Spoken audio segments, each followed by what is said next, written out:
Good evening all and welcome. The Mortis Media app is finally out for people on Android, and for everyone else on Apple, it will be out very soon. This is what it looks like. You can select the type of story you want, select the story itself, adjust the parameters within the app, and finally play around with the background music and sound effects. Level them, layer them, play all the sound effects you want. Rain in this case, or any others that you want to throw in, you can do that. It's a lot of fun, and I would really appreciate it if you guys could download it, give me your honest feedback, and leave a review and a star rating. That's all I'm asking, and it would mean the absolute world to me. Tonight we're going to listen to how it would sound like on the app, with a selection of stories and, of course, some nice rain background to keep us busy. But for now, it's time to get comfortable. Don't forget to download and leave that review, and let the darkness take control. This happened to my father-in-law 10 years ago at our hunting camp in Alabama. It popped into my head as we were heading there tomorrow for a few days of deer hunting, and he told me to go ahead and share his story. As some people probably know, we get out an hour or so before light and climb into a tree stand, a ladder leading up to a seat in a tree, usually fairly deep in the woods to hunt. This foggy morning, my father-in-law had been in his stand for a few hours, and it was getting light, and he was reading a book as he waited for something to happen. Out of the fog, he hears a woman's voice, much closer than anyone should have been to him at the time. She's calling, "Hunter, oh Hunter," very sing-songy, like a mother calling her child in for dinner as he played outside. Now, as I said, he is pretty deep in the woods, and there are sticks and dried leaves everywhere. You generally make a pretty good racket getting to your stand, which is why we go out so early. Not only that, but in order to know where he was and spot him camouflaged in a tree, she must have seen his light when he walked out, followed him into the woods, and waited hours before calling him. His first thought was that maybe the woman was calling someone called Hunter, perhaps her son. She called again, "Hunter, oh Hunter," and he realized that he is the hunter. So he turns around, peers around the trees, and sees a young woman. She, in very few words and halting speech, explains that something is wrong with her hot water heater and asks if he can come and have a look. Now, the strangeness of the situation hadn't set in yet, and he's a give the shirt off his back kind of guy. Not to mention he's 6'2", nearing 300 pounds, and has a gun. So he wasn't too worried about this small woman, and starts getting down the tree to go have a look. He follows her back to her mobile home, which borders our hunting land, probably a 10-minute walk away. She walks inside and leaves the door open. He's trailing behind a little, so he gets to the door, kind of knocks, and sticks his head in and says hello. Where he entered is a laundry room, and he can see there in the room is a hot water heater, and water is just pouring out the valve at the bottom, just absolutely pouring onto the floor. He walks over, turns the valve off, sticks his head in the house to say hello, and nothing. No one answers. The house seemed empty. Empty of people anyway, but it was a disaster inside. At this point, he's starting to see how strange it all is, and decides that this is just the sort of situation that could get you robbed or worse, and nopes the hell out of there and hurried back to our cabin. Now, we have hunted in this land for years since, and have never seen anyone at this place, although until this season it has shown obvious signs of being lived in. So every time I pass by her place, which backs up right to the road we take to our hunting stands, I think lady in the trailer with the messed up plumbing, who may or may not have had nefarious intentions for my father-in-law. Please, let's never meet. I used to work as a veterinary technician in an animal hospital that was generally accepted to be haunted. I mean, things would fall off the shelves out of nowhere. Strange shadowy figures would be seen walking in the halls out of the corner of eyes. The works. Well, one night I'm trying to get all the work done, and I'm feeling a little resentful because everyone else had left for the day without completing all the tasks. I'm close friends with the woman who will be opening the next morning, and damned if I'm going to let her handle all the work by herself. We have a single hallway in the back. At either end is a door. Along one side are 4 doors that each lead into a ward. D ward was where we had the laundry machines, which were right inside the door in a short concrete hallway that led into the ward proper. Most of the rooms were around the corner, and at this time of day, we have most of the lights switched off throughout the hospital.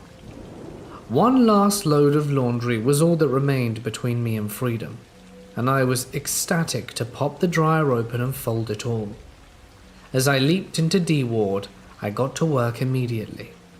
No sooner do I start folding the towels, do I hear the sound of slowly shuffling feet coming from around the corner in the unlit room. My muscles tighten. But if that's all that's happening, then I could finish the laundry and just go out without looking. For some reason, even though the light switch was within flickering distance, I had the dreaded feeling that reaching for it would somehow make things worse. Unfortunately for me, the closer I got to finishing the pile of towels, the faster the shuffling got. It sounded like worn leather shoes sliding along the concrete floor, more and more quickly, until the speed became utterly inhuman. Every hair was standing on the back of my neck as I threw the last towel into the pile and didn't even bother putting it away in the cabinets. I bolted out, set the locks, and fled from the hospital. The next day I tried testing a few things out in Ward D, but I could never quite replicate that sound that I heard.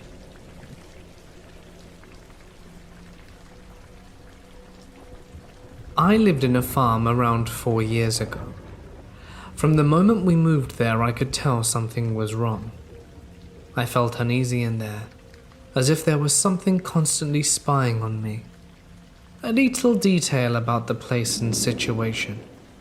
We didn't technically own the place. It was borrowed from a woman that was trying to sell it. Call it a demo. So we didn't have access to the house and slept on the wooden storage house.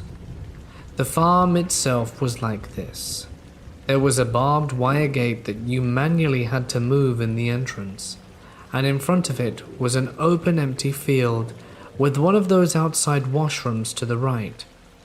Passing by it, there was a small group of trees, and then the place where we slept.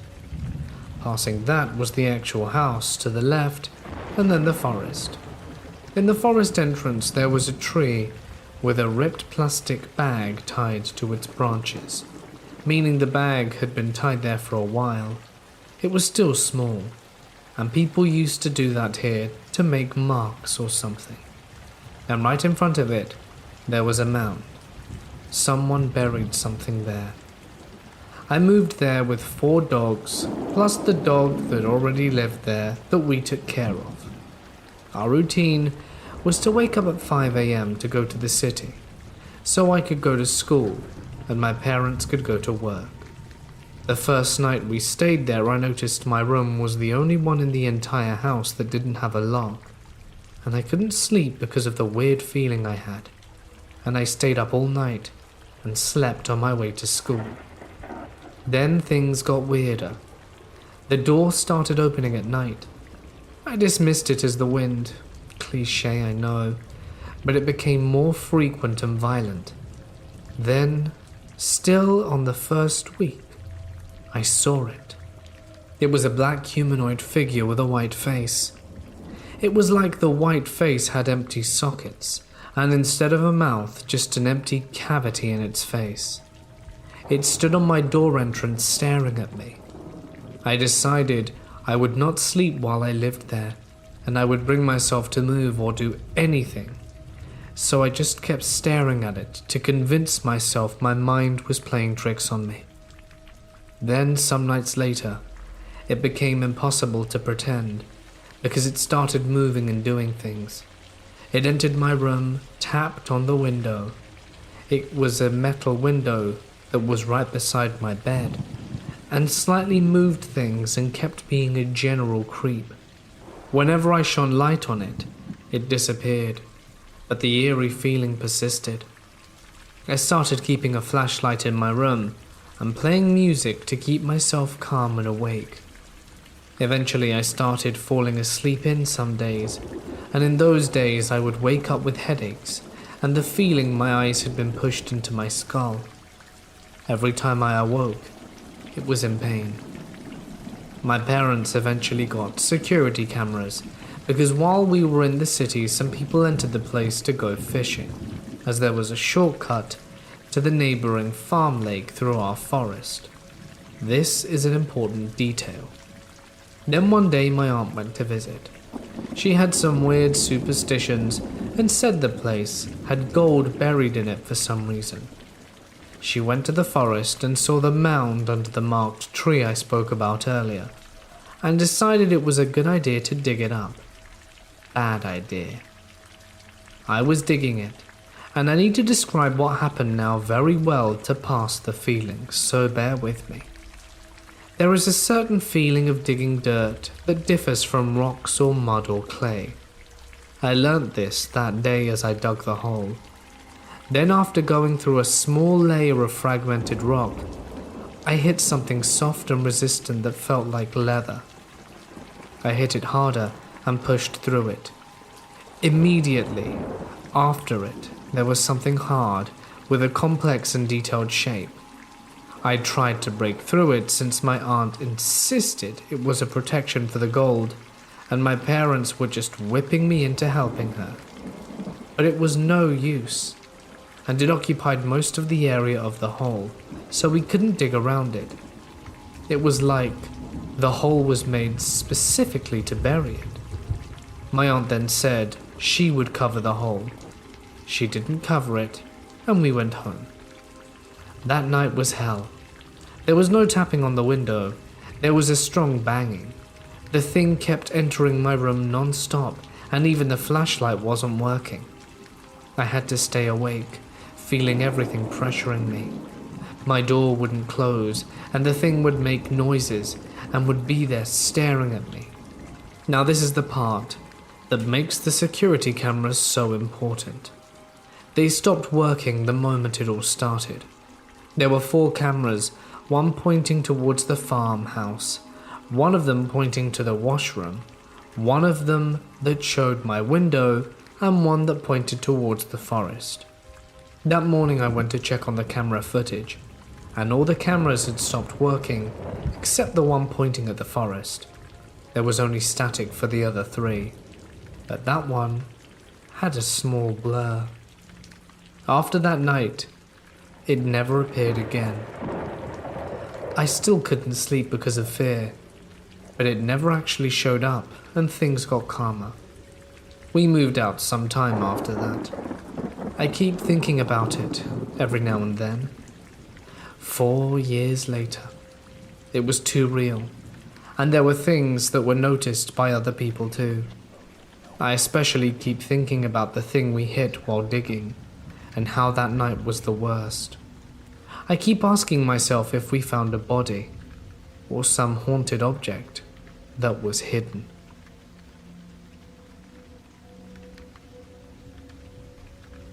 "5 years ago, I worked as a CNA at an Eastern Tennessee nursing home. Not for me. I had a resident named Helen, who upon getting my hall assignment, was told by my hall partner that they all believed her to be possessed. Right, whatever. First off, I'm not religious. Second of all, I've seen too many elderly folks acting crazy by the grace of Father Time. That's the Bible Belt for you.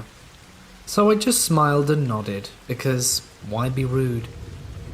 Helen turned out to be one of the more difficult residents, to say the least. She was wheelchair bound and could scoot herself up and down the hall, muttering to herself, and sometimes without warning, she would attack someone close to her, be it a fellow resident, staff, or visitor, clawing, hitting, and kicking until she was pulled off the bewildered person. She did have incredible strength when these attacks happened, and she would growl these deep, guttural growls the whole time. We ended up having to keep her isolated in a room alone, with her wheelchair locked to keep the other residents safe. A few months into the job, I switched to night shift on the same hall, because the shift differential was a little over $1 more on the hour. I was told by the night shift nurse that Helen was just as much a handful at night as she was during the day. One night, while I was walking down the hall to do my midnight vitals, I smelled the familiar stench of fecal matter when I stopped by Helen's room. I thought maybe evening shift left a dirty adult diaper in the trash can, as they sometimes do it if they're in a rush to get through their end-of-shift dry routine. The trash cans are right by the inside of the doors, so that the housekeepers can easily reach in and empty them. I stuck my head in the room, and by the light from the hall I could see the trash can was empty, but the stench was unmistakable and very strong. I stepped into the room and paused. I could hear Helen's raspy, low muttering. It creeped me out more than usual because on night shift there was only one CNA per hall. I was alone. The nurse was at the nurse's station. It was dark in there, and Helen was awake. Her bathroom was to the left of her door, so I reached in and turned the light on. I was horrified at what I saw when I stepped past the bathroom and came in view of Helen's bed. She lay there on her backside facing me with her bony hand. She was wiping her own feces on the wall, but there was red mixed with the brown. After calling the nurse, the two of us discovered she hadn't just played in the bowel movement she made in her adult diaper. She had dug it out of herself, ripping the thin, delicate anal tissue in the process, wiping the poop, bloody mixture all over the wall. She never made out like she felt any of it. We had to start restraining her through the night. Another night, a new charge nurse had gotten assigned to my hall. In the mornings before day shift started, the nurse had to give all morning meds. I warned her not to interact with Helen unless I was with her. "That little bitty old thing?" she asked. "She can't be more than 85 pounds soaking wet." 87.5, I said. "And it takes 5 CNAs to bathe her." She looked at me like she didn't believe me, but agreed to let me know before she medicated her. Right before I started my end-of-shift charting, the nurse told me she was ready to administer Helen's meds. I nodded, stood up, and followed her into Helen's room, where she still lay restrained. I went to get a pair of gloves from the dispenser, but they were empty. I turned to the nurse and said, "I'll run to the stockroom for a box of gloves. Don't touch her until I return." I saw the nurse's eyes roll as I exited the room. Coming back from the stockroom, I heard cries of help ringing down my hall. The CNA from the adjacent hall was already running towards the sound, and I followed. The source was the ever-doubting newbie nurse who had undone the wrist straps of the sweet old lady and was now being clawed at. She had a hand full of her hair from the back of her head and was digging her fingers into her throat, which were all scratched up and starting to bleed. Helen was screaming in a guttural rasp, "We hate you." It took me, the other CNA, and another nurse to pry Helen's fingers off my nurse and restrain her again. The nurse from the other hall was cleaning my nurse's wounds while I took down the incident report. She said through sobs that after I left, Helen spoke to her in a sweet voice, told her good morning and smiled at her. She asked if she wouldn't mind helping her go to the bathroom. Helen was incontinent and hadn't used a toilet in over a year. The nurse told her that of course she would, and removed the wrist restraints, when Helen suddenly pounced. She cried harder, saying her voice, even the smell of her, completely changed. I charted the nurse had deep lacerations to her throat and was missing a patch of hair. Helen had ripped it from her skull. She quit that night. There were many other instances, and I became terrified of caring for that woman. The worst happened on my last night working at the nursing home. I was about to leave. I had already clocked out, but remembered I needed to tell the day shift CNAs about a resident having an out-of-facility doctor appointment, that one of them would need to have to ride with them. I spotted them down the hall and called out to them walking in their direction. I was passing Helen's room, did a double take and stopped dead in my tracks. Day shift had already gotten Helen up and in her wheelchair. It was in locked position in the middle of her room, but she'd somehow had gotten one of her hands free from the restraint and was chewing the index finger of said hand.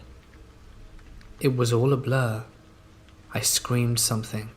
I ran into the room and the day shifter nurse ran with me. It took all of us to wrestle her finger out of her mouth. She was screaming in protest and growling the whole time. Mouth of yellow and jagged teeth covered in blood and bits of flesh.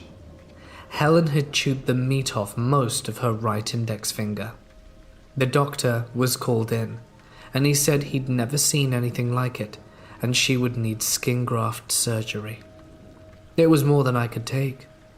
I walked out of the nursing home and never returned. I didn't give any notice either. I didn't even call. I remained traumatized by Helen and never worked as a CNA again.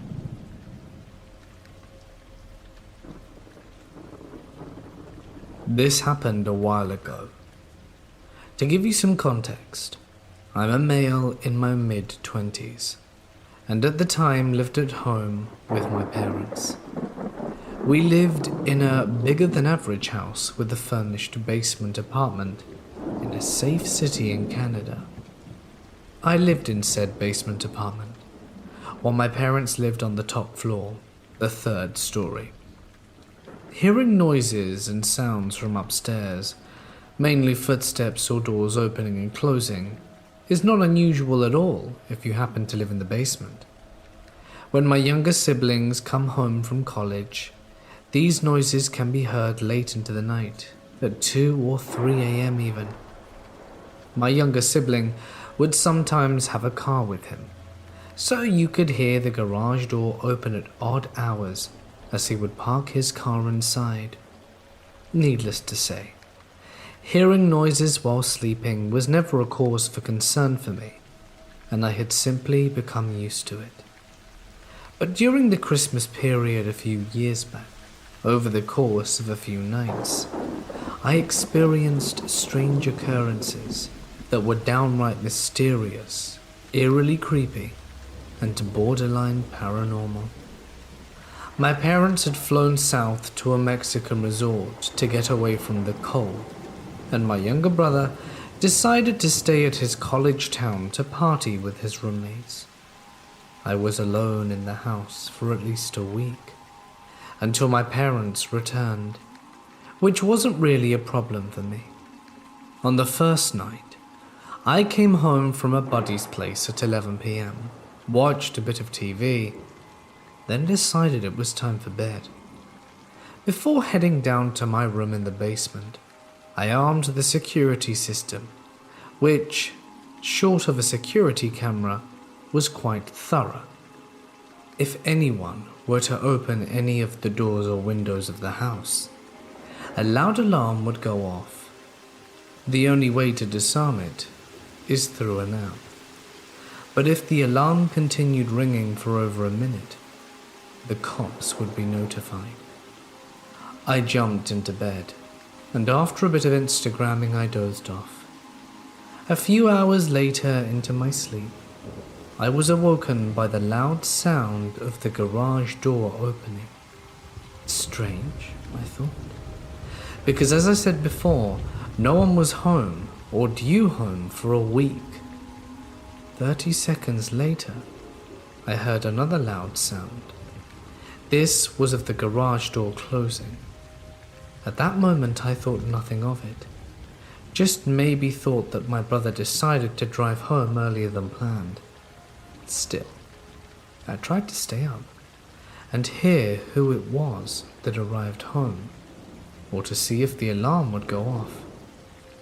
After 30 more seconds of waiting, sleepy me decides that it's probably just my brother, who parked his car in the garage and is now taking his time to come inside, probably smoking a cigarette or something.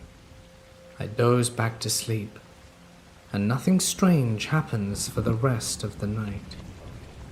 When I woke up, I went upstairs next morning, and there was no sign of my brother. No sign of any forced entry. The security system hadn't been triggered, and everything looked good.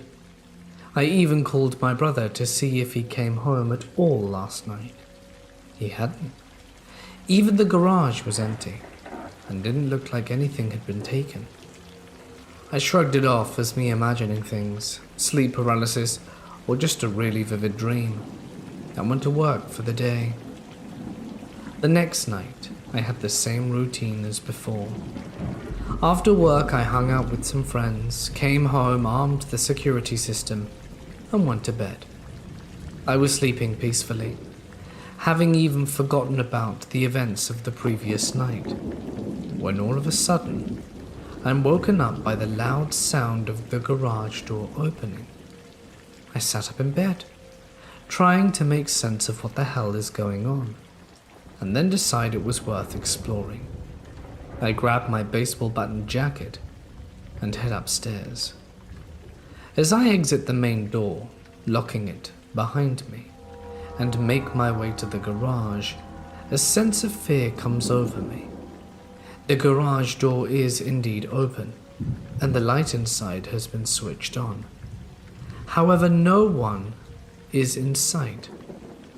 I pinched myself, almost in disbelief, trying to make sure that I'm actually awake, then decide to walk around the house just to make sure everything is alright. It's 2:30 a.m. at this point, and the neighborhood is eerily quiet. My footsteps in the snow seem to be quite loud, but oddly enough, the neighbor's dog, who just about barks at anything that moves, has been quiet this whole time. As I proceeded to the backyard, the motion light turns on, and what I see next moves me to my very core. Footsteps in the snow, and they look fresh. The trail suggests someone must have hopped the fence and gone window to window to take a peek inside. Although disturbing, that seemed logical enough of a conclusion. Though how exactly this person got into my garage, I'm still not sure. At this point, I decided to call the cops. The cops showed up after about 30 minutes and walked around the place trying to find clues. Besides the footsteps, nothing worthwhile was found. However, one of the cops flashed his light over the fence into the neighbor's backyard, from where I thought the footsteps came into mine, but found no footsteps at all.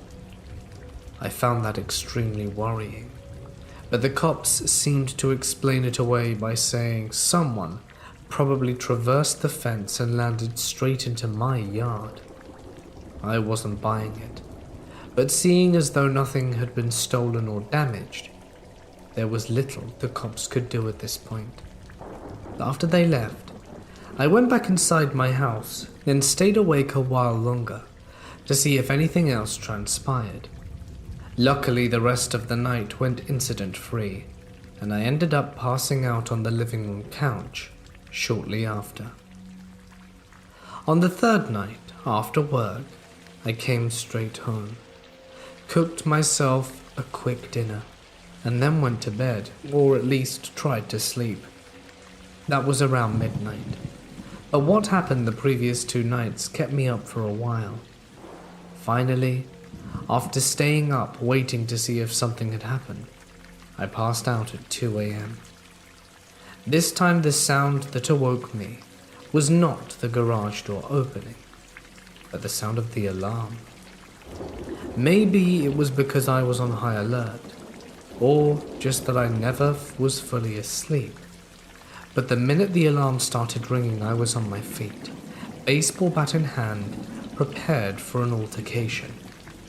I had decided I'd let the alarm ring out without disturbing it, thinking the cops would come rushing to my aid. The alarm kept ringing for what seemed like an eternity. It had probably only been a couple of minutes in reality, and my heart was pounding so loudly I could hear it.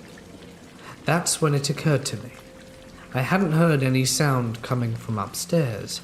No footsteps, no door opening or closing, no noise of a forced entry through a window or something like that. I mustered up all the bravery I could and ventured out of the basement onto the ground floor of the house. After switching on all the lights that were in my way, I called out to see if I could get a response from someone that was there. If there was actually someone at all. There was no indication that anything had happened though, and after turning off the alarm, I did a quick check of the doors and windows in the rest of the house. By this point, I was too scared to venture outside like previous nights, and only did so once the cops showed up 30 minutes later. It was the same officers. We did a quick check around the house to see if there was anything suspicious, and once again found footprints in the snow. But these were at a different place. These footsteps came across the front driveway and made their way to the side of the house, only stopping at a lower window that looks into the basement. I looked directly into my bedroom. By this point, I'm terrified, and once the cops leave, I decide to drive to a nearby hotel for the rest of the night.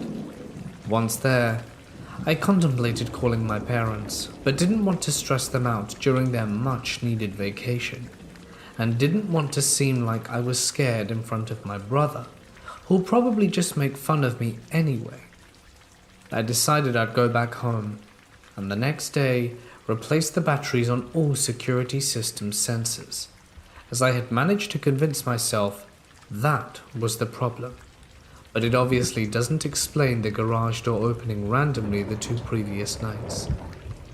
The next night, I came home from work early, replaced the batteries of the sensors like I said I would, armed the security system and went to bed. This time, it was in my parents' room, which was on the top floor. I did not want to have some creep watching me while I slept, though I ended up not doing any sleeping at all at night. In any case, I had just brought my baseball bat up with me in case. Around 2:30 a.m. that night, while watching some Netflix, I hear the alarm go off once more. This was out of the blue, with no sounds or noises of forced entry or broken windows. I jump to my feet, pick up the baseball bat and start walking to the door, fully intending to leave the room and see what the hell was actually happening. But just as I got to the door, something inside told me that was a bad idea. I ended up locking the door instead. Mind you, the alarm is still going off, and I wasn't waiting 30 minutes again for the cops to show, and decided to dial 911 myself, using my cell phone. Still, there are no footsteps or any sounds of movement. I walk to the window to see if anyone's out here, but there's nothing. Just as the 911 operator picks up and begins asking me what my emergency is, I hear the sound of the doorknob rustling. Someone was trying to enter my room, but this was no ordinary rustling either. It was fast, relentless, and violent, almost as if the person trying to turn it were doing so at 100 miles an hour. I began yelling into my phone, "Someone is in my house trying to kill me." The operator tried asking me for more information, but I was in such a daze I just yelled out my address and told them to send the police right away. I threw the phone on my bed, grabbed my bat, gripping it as tightly as I could, waiting for whoever or whatever it was to finally break through and come and get to me. But just a few seconds later, the rustling stops. The alarm is still ringing, but I hear no sounds of footsteps nor movement, which at this point is making my imagination run wild, thinking of ghosts or other paranormal stuff. I was still standing there, bat in hand, waiting for some sort of dramatic entrance, but it never came. Instead, I heard the siren of 2 police cars make their way down the street and into my driveway, and at this point, I decided I'd rather jump out the window onto the garage than onto the driveway to be with the cops, than stay another minute in the house alone. It didn't matter that it was freezing outside, or if I wasn't wearing my jacket. I just wanted to leave. Once I broke the window and got on top of the garage, I managed to get the attention of the cops, who helped me down and then asked if that person was still inside. I was on the verge of tears by this point. I could only manage a nod. 3 of the officers went to check out the rest of the house, while 1 stayed with me. About 5 minutes later they returned, saying there were no signs of forced entry anywhere. I'm freaking out at this point, trying to figure out what the deal is with the doorknob upstairs. They then went inside the house to see or find any clues, and surprisingly, or not, found nothing. By this point, one of my neighbors, who's always been pretty helpful, noticed the commotion and decides to see what's happening. He must have noticed I wasn't wearing a jacket and brought me one. Meanwhile, the cops decide there's nothing more they can do and ask me to check with the security company about inspecting the system that's been installed, in case it was faulty. As for the doorknob, they seemed understandably skeptic, but seeing the state I was in at that point, decided not to probe me too much. The same officer offered me to let me crash on his couch for the night, as well as some extra food, and I was glad to not be sleeping in that house. The next morning over breakfast, my neighbor calls and tells me he has a security camera installed outside of his house, which actually captures a bit of my driveway, and asks if I'd want to watch it to get some closure. I say yes. So he pulls out his laptop and begins playing the video from the night before. What we saw scared the jeepers out of both of us, and I think his skepticism completely melted away. We saw that at around 2:15 a.m., a bald man wearing nothing but dark-colored clothes walks up the street and stops right in front of my driveway facing the house. He doesn't continue walking, so technically he was never on my property, but he was there nonetheless, just staring without any movement whatsoever, hands by his side. At 2:20, he starts rocking back and forth, still with his feet planted in the same spot, and he continues doing this for 10 minutes until 2:30, which is exactly when my alarm went off. He then turns around and walks back in the direction he came in, walking out of view. I was completely shaken upon seeing that footage. It was so unreal, and although I didn't believe in the paranormal or ghosts, that bit had me questioning everything I thought I knew. We checked the tapes from the previous 3 nights, and what I found was truly disturbing. The same person, bald, wearing dark clothes, walked up the street around 2:15, stopped in front of my driveway, and went through his usual routine. The second and third night this took place, I had come outside with a bat to investigate, but he would promptly leave at 2:30, basically minutes before I or the cops had a chance to see him.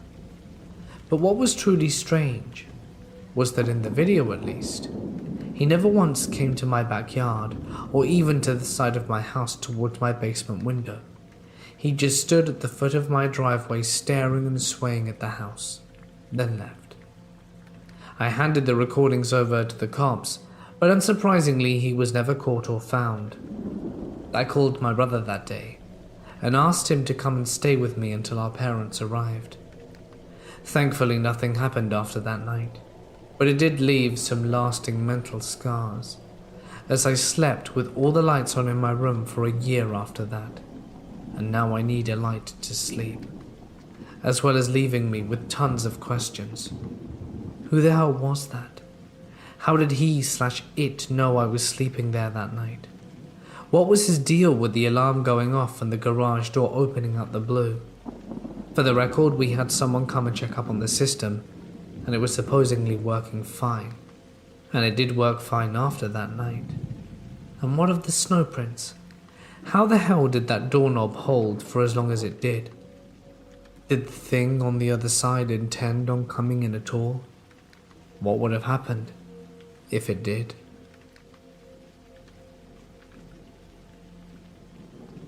I am an 18-year-old male from Namibia, Africa. I experienced this in 2016, along with my older sister and girlfriend. It happened during the school holidays as we took a trip to my grandparents' farm. It was one of the places that we loved going to. One morning after having breakfast, my father informed my sister and I to go make a stop at another farmer's farm. He told us that we were to deliver a few farm tools to him that my granddad had supposedly borrowed. My sister perked up when she heard that we would take the car, since the farm was a few kilometers away. My sister and I decided to let my girlfriend tag along, since she still didn't know my family very well. As we were driving along the gravel road, we joked, talked about small things and other crazy stuff, until we reached a road that had trees on either side of it. The trees grew in such a way that they blocked the sun's rays from reaching the gravel road, so we were basically driving under a large shade. I want to let all of you know that I'm very familiar with this part of the road, and I have driven through it many times before, and nothing strange has ever happened. But on this peculiar day, something was off. The birds that usually sang were quiet. Even the wind seemed to be silenced as we drove. By now, we were all quiet and just listening to the gravel beneath the tires of the car. We passed a large tree that had a white mark on its bark, and I dismissed it as I have seen it many times before, and after a few moments I realized that something wasn't right. I checked the time on the radio and it read 2:07. My eyes immediately went wide. We left our farm at 12:30. It never took us long to reach our neighbor. I was a little confused by this. Then my girlfriend said something from the back seat that confused me even more. "Guys, didn't we pass this tree 5 minutes ago?" I looked up, just in time to see us passing the same large tree with the same white mark on its bark. I knew something wasn't right, and I immediately looked at my sister, and she had a frown on her face that I couldn't exactly interpret. "What the hell?" I said out loud. We drove a little more, and we passed the same tree every time, until my sister got angry, and we came to a stop just a few feet away from the same tree. We got out, and were met with a deafening silence. My girlfriend got spooked, got closer to me, and I put an arm around her. "Okay, what the hell is going on around here?" my sister said. "I don't know. We should have been at the guy's farm by now." "We drove past this tree 20 times, my girlfriend said. "I'm no stranger to the paranormal. I've had weird experiences before, but nothing ever like this." I was incredibly freaked out, to say the least. As we got into the car again, we saw a red pickup truck drive slowly past us. My sister immediately started the car and closely followed the pickup truck. We drove through the wooded area just a few feet behind it, and after moments we realized that the environment started to change. I sighed in relief as I saw the dam that was on the right side of the road. We were all glad we got out of there safely. I don't know if this was a loop or a glitch, but it was definitely paranormal. I know this sounds unbelievable, but I know what I experienced that day. We all did. We got home safely without any incident, but we never told our family or anyone else what happened. We have all heard stories of the area of the road being haunted, but I never believed them. After experiencing this, however, I can safely say that my point of view on the matter has changed.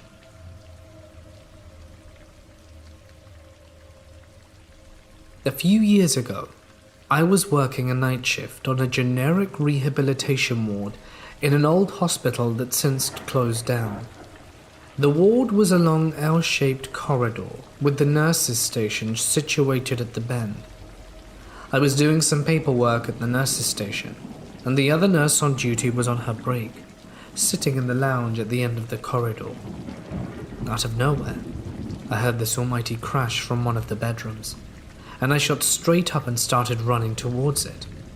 My colleague was coming down the corridor towards me, as we had both assumed that the gentleman in one of the single beds had fallen out of the bed. The man in this room was still fast asleep in bed, and his sensor mat told us that he had not gotten up. In the middle of the room lay his bedside cabinet, face down on the ground. Further across from that, the drawer from it was against the floor, the wall across from where the cabinet usually faced. We didn't really know what to make of it, so I picked up the cabinet and put the drawer back in. We woke the man up and asked him if he had thrown it, but he was as confused as we were. Realistically, he couldn't have moved it anyway. It was quite heavy, and he was pretty frail, needing help to even mobilize. It's not possible that another patient had been in the room, as we did a round immediately after, and everyone was in bed. No one had been in the corridor prior to this happening. For the next few weeks, I felt really uncomfortable being in that room, even the day duties, and was so glad when the hospital closed down, as it meant I got to move to a brand newly built one.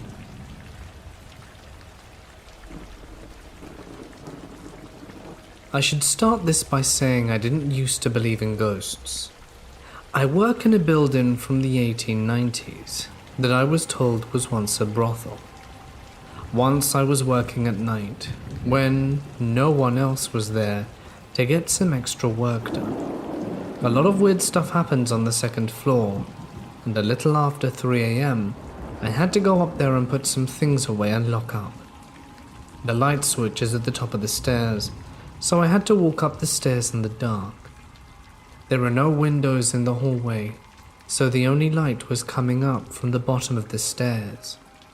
As I reached the top, I thought I saw a human figure walk across the hall, from one room to another, through 2 closed and locked doors, and fast, like a video sped up 50%. I was pretty freaked out, but skeptical. Maybe I just imagined it. The second floor of this building has always freaked me out at night. My co-worker too. So I turned on the light at the top of the stairs and walked down the hall to put some things away in the storeroom. While in the storeroom, a large machine part that had a flat bottom and was just sitting there on the table fell over while I had my back turned. It couldn't have just fallen over on its own or been knocked over by me. My heart started pounding and I said out loud, "I'm sorry, I'm leaving now." I locked the storeroom and started walking quickly back down the hall.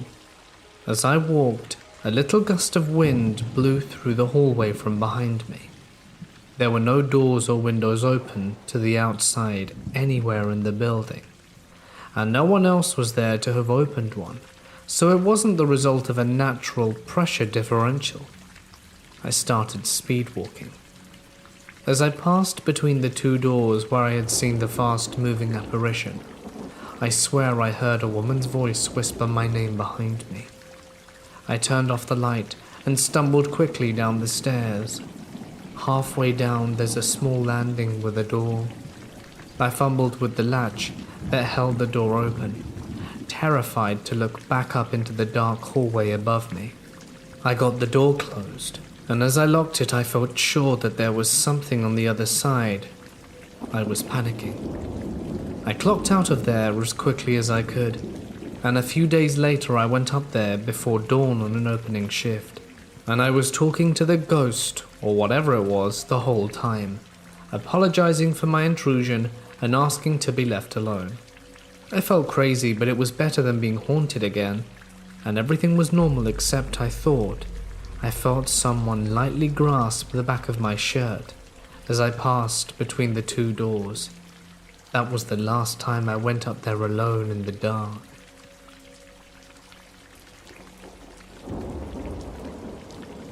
When I was a kid, we lived in a rented house which was on the 3rd floor, and it was the topmost floor. Our home was built on the terrace itself. At night I heard the typical anklet sound almost every night, but as I was a kid no one believed me. Days passed, and one night my father rose from bed and asked me if we heard any sounds. I screamed that I did, and all of us went to the terrace to see if anyone was there.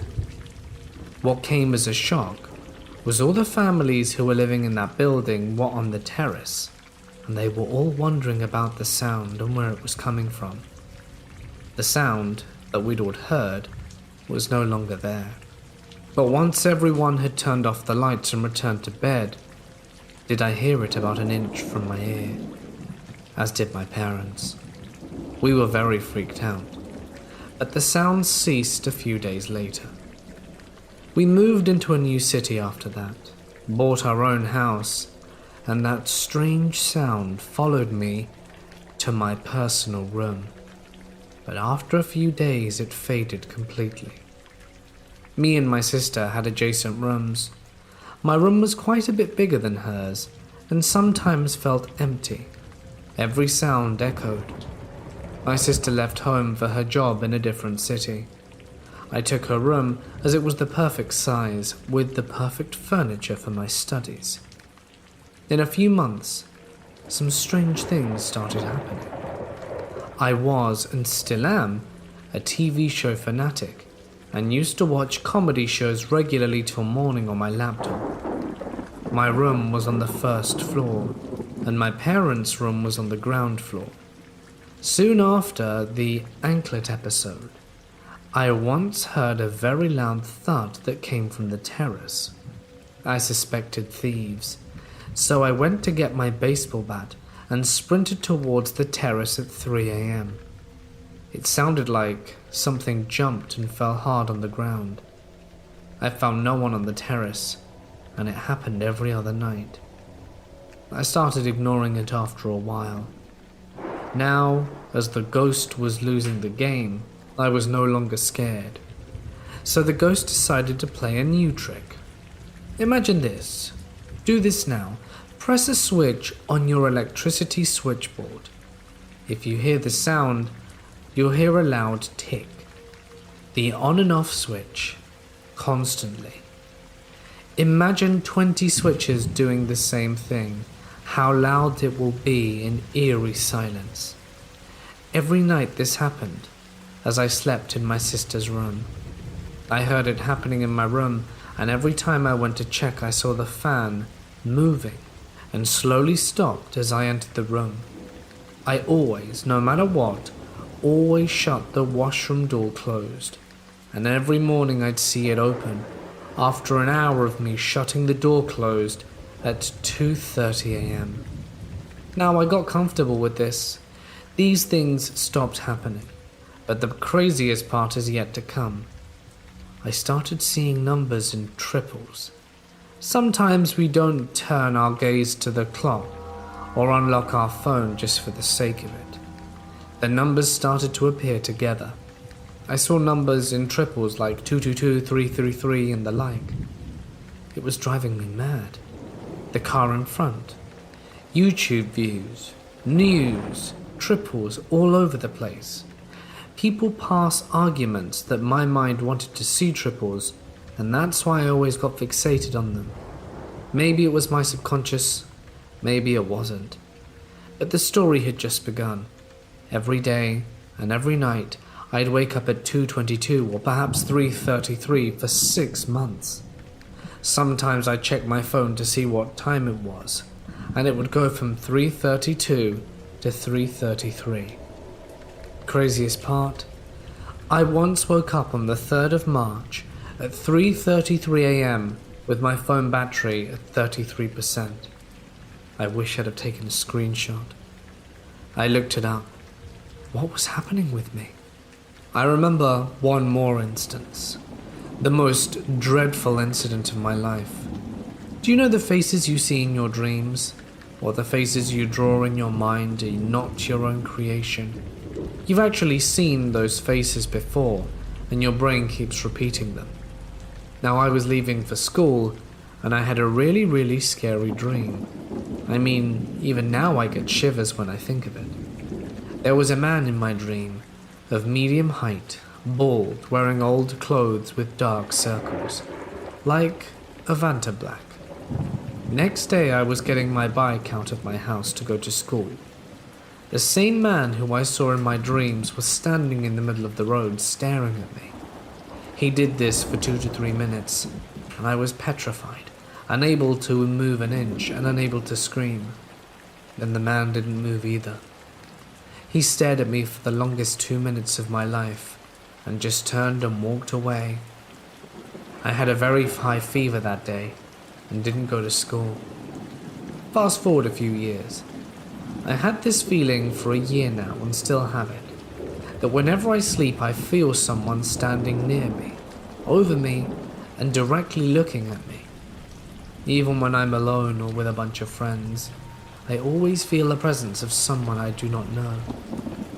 I moved out of my hometown for my job in the same city my sister moved into. This happened a year ago. I lied on my bed, closed my eyes, wasn't even sleeping, and felt someone yank my hand.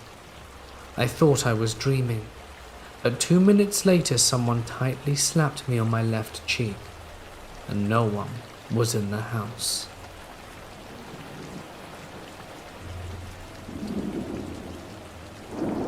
Two years ago, I was in my living room playing Call of Duty at about 1 a.m. when I heard 3 very loud gunshots. I played with the volume very low as my wife and kids were sleeping, so I immediately knew some stuff was going down. It had sounded like it came from my backyard, so I didn't know what to do. Then I heard someone jump my fence into my backyard, and I see a shadow walking slowly by my kitchen window. The lights were off in the kitchen, so they couldn't see me. I paused and couldn't move or breathe. Next thing I knew, he stops, then sprinted towards my front yard and out our front gate. I only lived 2 blocks from the police station, and the next thing I know, the cops started surrounding my house.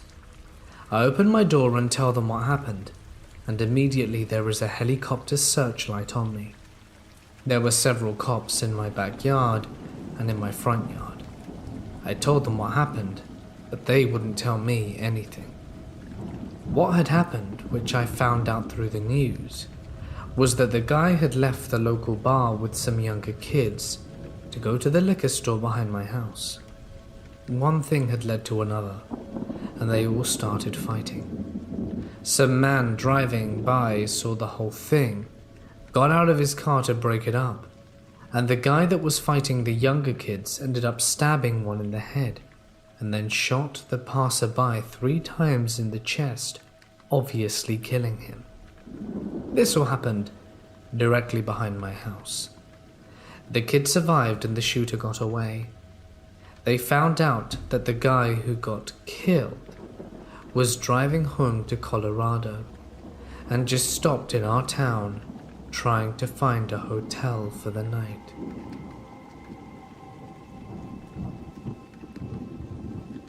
Years ago, when I was still a teenager, my friend Justin and I would often go longboarding at night, as my friend and I were quite the night owls. We loved the freedom of almost never seeing another soul on the roads or the paths we frequented. Even when using main roads, it would be very rare to see a car out so late in such a rural area, and you could see and hear them coming from very far away due to their headlights and the noise of the vehicle disrupting the peaceful silence of the night. We were really into it at the time, and would often ride our boards for miles and miles, sometimes not arriving home until the sun was up. One particular night, we decided to ride a few miles away from our usual back roads to take one of our favorite hidden routes. It began with a narrow paved path that was the only piece of land separating two sides of a long lake. It would often sink under due to rain, and we wanted to seize the opportunity to use it before it rained and went underwater again. It was roughly 2 miles long and extremely relaxing to ride through due to the scenery. After making it to the end of the lake, we decided to continue moving and turn into a very close path that leads directly into a densely wooded wilderness preservation. As we came up to the first hill, we looked down at the bottom into the blackness. We both noticed what appeared to be a tiny moving ball of dim light down there. It moved so strangely, and it was extremely difficult to make out what it was. Rather than shine our flashlight down, we curiously watched it for a few moments, whispering to each other about what it could possibly be. All at once, that small light turned into multiple blinding lights and extremely loud revving sounds, overwhelming our senses that had become accustomed to the dark and silence. Acting purely on fear, we instantly turned around and ran as fast as we could, hearing yelling and revving gaining behind us. By sheer luck, we managed to run off the path into a very dark, very overgrown hole in the side of a hill, overlooking where we had just come from. We decided to hide in the natural dugout of this hill, hoping the plants and darkness would be enough to protect us from whatever was happening out there. We watched our pursuers ride up to where we had originally been standing. There were 4 men, 2 on 4-wheelers and 2 on fully sized motorcycles. They were yelling at each other about something, but we couldn't make out what they were saying due to the distance we had covered. We felt safe enough to whisper very softly to each other and speculate who these people could be. Our first thought was they might be park rangers of some kind, although we had never seen one here in the many times we'd been through, and honestly we doubted that this county had the budget or even the desire to have anyone patrol the deep woods at night. Besides that, these men were on vehicles entirely inappropriate for the paved bike trails, and they were very angry about something. They called out to us for a while, yelling things like, "We know you're out there. We can see you. Come out." We stayed silent and decided to call their bluff instead of running. Eventually, we clearly heard one of the men yell, "Find them now," and smash a bottle. That had erased any hopes we had that these were just park rangers. We watched them split up, each of them going a different way down the series of paths on their vehicles, including the path we came from. It took us what felt like ages to even move. We were frozen in terror inside that dugout, watching the lights from the vehicles travel through the woods and paths. One of them already coming full circle, and passing the point he started from. I thought about calling for help, but was too afraid to open my phone in fear that even the smallest amount of light would give away our location. After waiting for the lights of the vehicles to reach their furthest distance yet, we finally summoned the nerve to get up and try to run somewhere far enough from these people to safely make a call. We ran as hard and fast as we could through the woods. Since their headlights gave away their location on these paths, we could hide again whenever we felt that they were getting too close. Our available hiding spots were getting progressively worse as the woods became less dense, and the fear I felt waiting for one of them to drive past us while basically only being covered in leaves and plants may still be unmatched to this day. Finally, we emerged from the woods onto the intersection of two main roads, far from where we had started. We ducked down into the ditch to call for help. When I opened my phone, I noticed I had recent missed calls from one of our other friends, Connor, who was supposed to meet up with us after our longboard excursion. I called him and frantically asked where he was. Luck was with us again. He hadn't given up on our plans despite us ignoring him, and was only a few miles away, already heading in our direction. I gave him the names of the two streets we were near the corner of, and explained that we needed to be picked up right away. He agreed, and sped over to us while Justin and I waited in hiding. Thankfully, Connor arrived before any of those men did. We bolted into the back seats of his car, yelling for him to get the hell out of there, and he took off. Relief doesn't begin to describe what I felt, being safely driven home after everything I had experienced.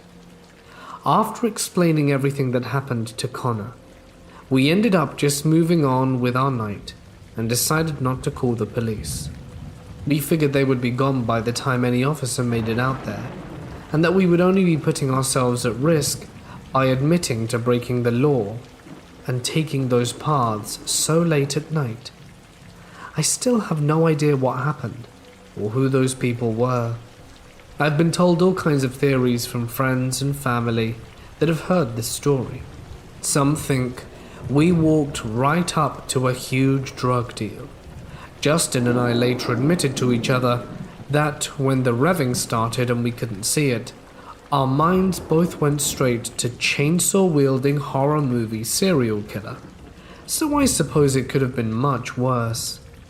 Frustratingly enough, whatever those men thought we saw that made them want to catch us so badly, we never actually saw. We'll never really know, I suppose. At the age of 18, I got my first CNA job, working at a care facility. The job was night shift.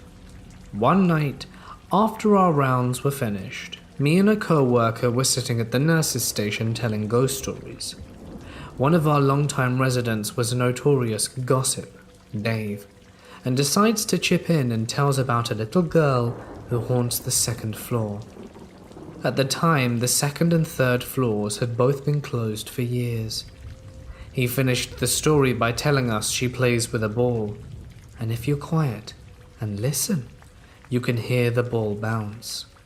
Right at the moment he finishes his story, a call light for a resident goes off.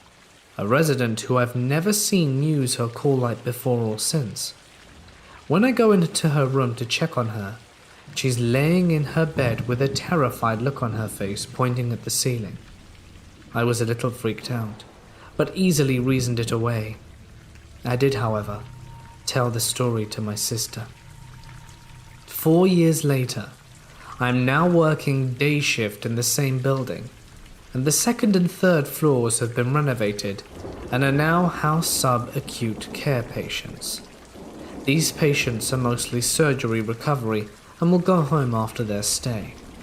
My sister is also working there as a CNA, and I work the third floor and she the second. One Sunday afternoon, she comes to me with a pale face and wide eyes, and proceeds to tell me, "You know, Carrie, I went into her room for last rounds and asked her if she needed anything before I left. She looked over me all happy and said she had the most wonderful day watching that girl play. I looked at her in puzzlement and asked her which girl. The one playing with her ball, she's so sweet. My sister looks at me in the eyes and says, I've been up and down that hall all day and haven't seen any kids visiting. Of course, we both remember the story from years before, but come now, it's simply a coincidence, right?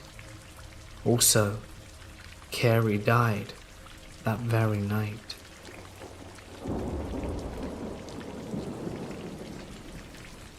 Due to my father's work, we were constantly chasing after his jobs, sometimes spending only a few months in a single location. After my father got a new job in this small town, we moved into a rather nice house on a dead-end road.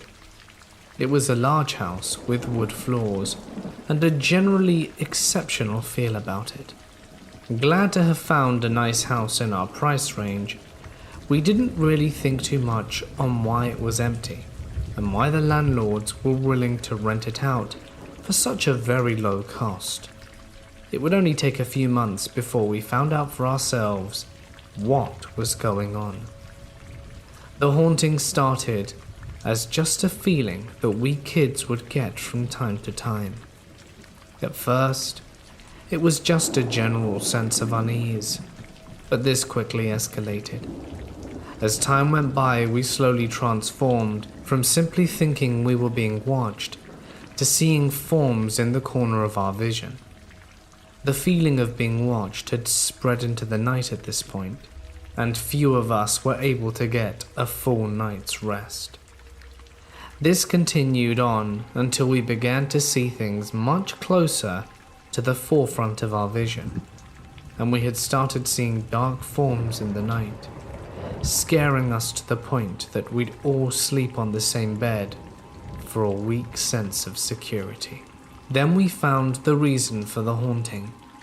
My brother and I were cleaning up an old closet that we had simply dumped a bunch of our toys into after we moved in. The bottom of it had a small wall marking into something of a built-in toy chest. We finally had some boxes to hold our things and no longer needed to leave them in the closet.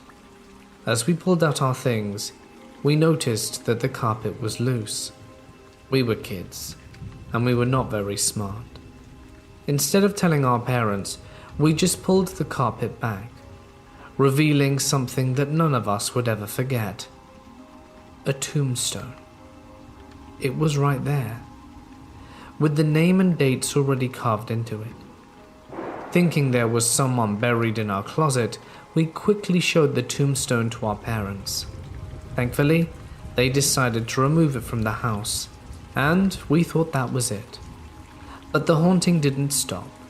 We started having nightmares and sick spells whenever we were alone in the house, and where it went from there was something a 7-year-old me couldn't understand. All I knew was fear, as I would awake at all hours of the night to see a dark figure standing over me, watching me sleep. I would cover my head in my sheets and pray to God to protect me. Usually it worked, but sometimes I would lower the sheet to see a dark, ghostly face now staring me in the eye, its face inches from my own. Soon, we were all seeing faces in the dark, and we stopped doing things on our own at night. We would share beds. We would never get up or do anything on our own, and often waking up whoever we were sleeping with to go to the bathroom or to get a drink of water. The final straw was the night I was foolishly walking around the house at night during a lightning storm. And as I was walking into my room, lightning flashed at just the right moment, and I saw a figure under my bed, staring at me with a grin that literally ran from ear to ear.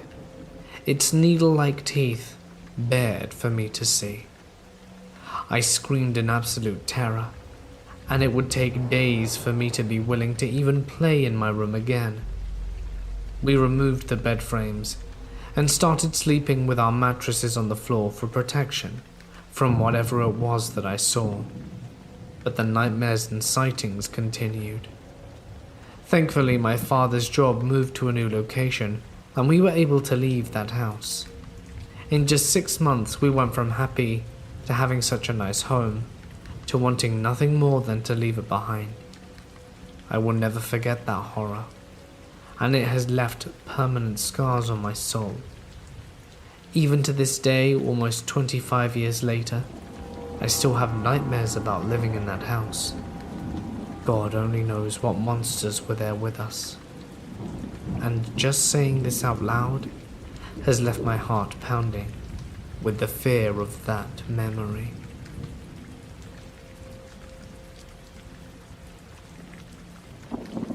I was raised in a 3-room mobile home, and me and my brother shared the master bedroom, because my mum would rent out one room since my dad was no longer with us. My little brother and sister would sleep in the same room with my mum and my mother's boyfriend, since the room that they stayed in was the same size as the master bedroom, except it didn't have a restroom in the room. While growing up, I've always had an open mind for the supernatural world, so sometimes I would see or hear things, and I wouldn't know if what I saw or heard on my own was actually the supernatural, or just my mind playing tricks on me. But everything happened in my room. Sometimes I would ask my brother and my mum if they saw or heard the same thing. My mum would say that she didn't, and that my mind was playing tricks on me, and to not tell my sister or brother because she didn't want me to scare them. On the other hand, my brother would say I was crazy, as he did not believe in the supernatural. But that all changed once they had their own experiences with the paranormal. My mum's experience happened when she was pregnant with my little brother, and I was in junior year of high school. Once I got home from school, my mum was sitting outside waiting for me, and I asked her, "Why are you waiting outside?" She tells me that she got scared inside the house and decided to wait for me out here.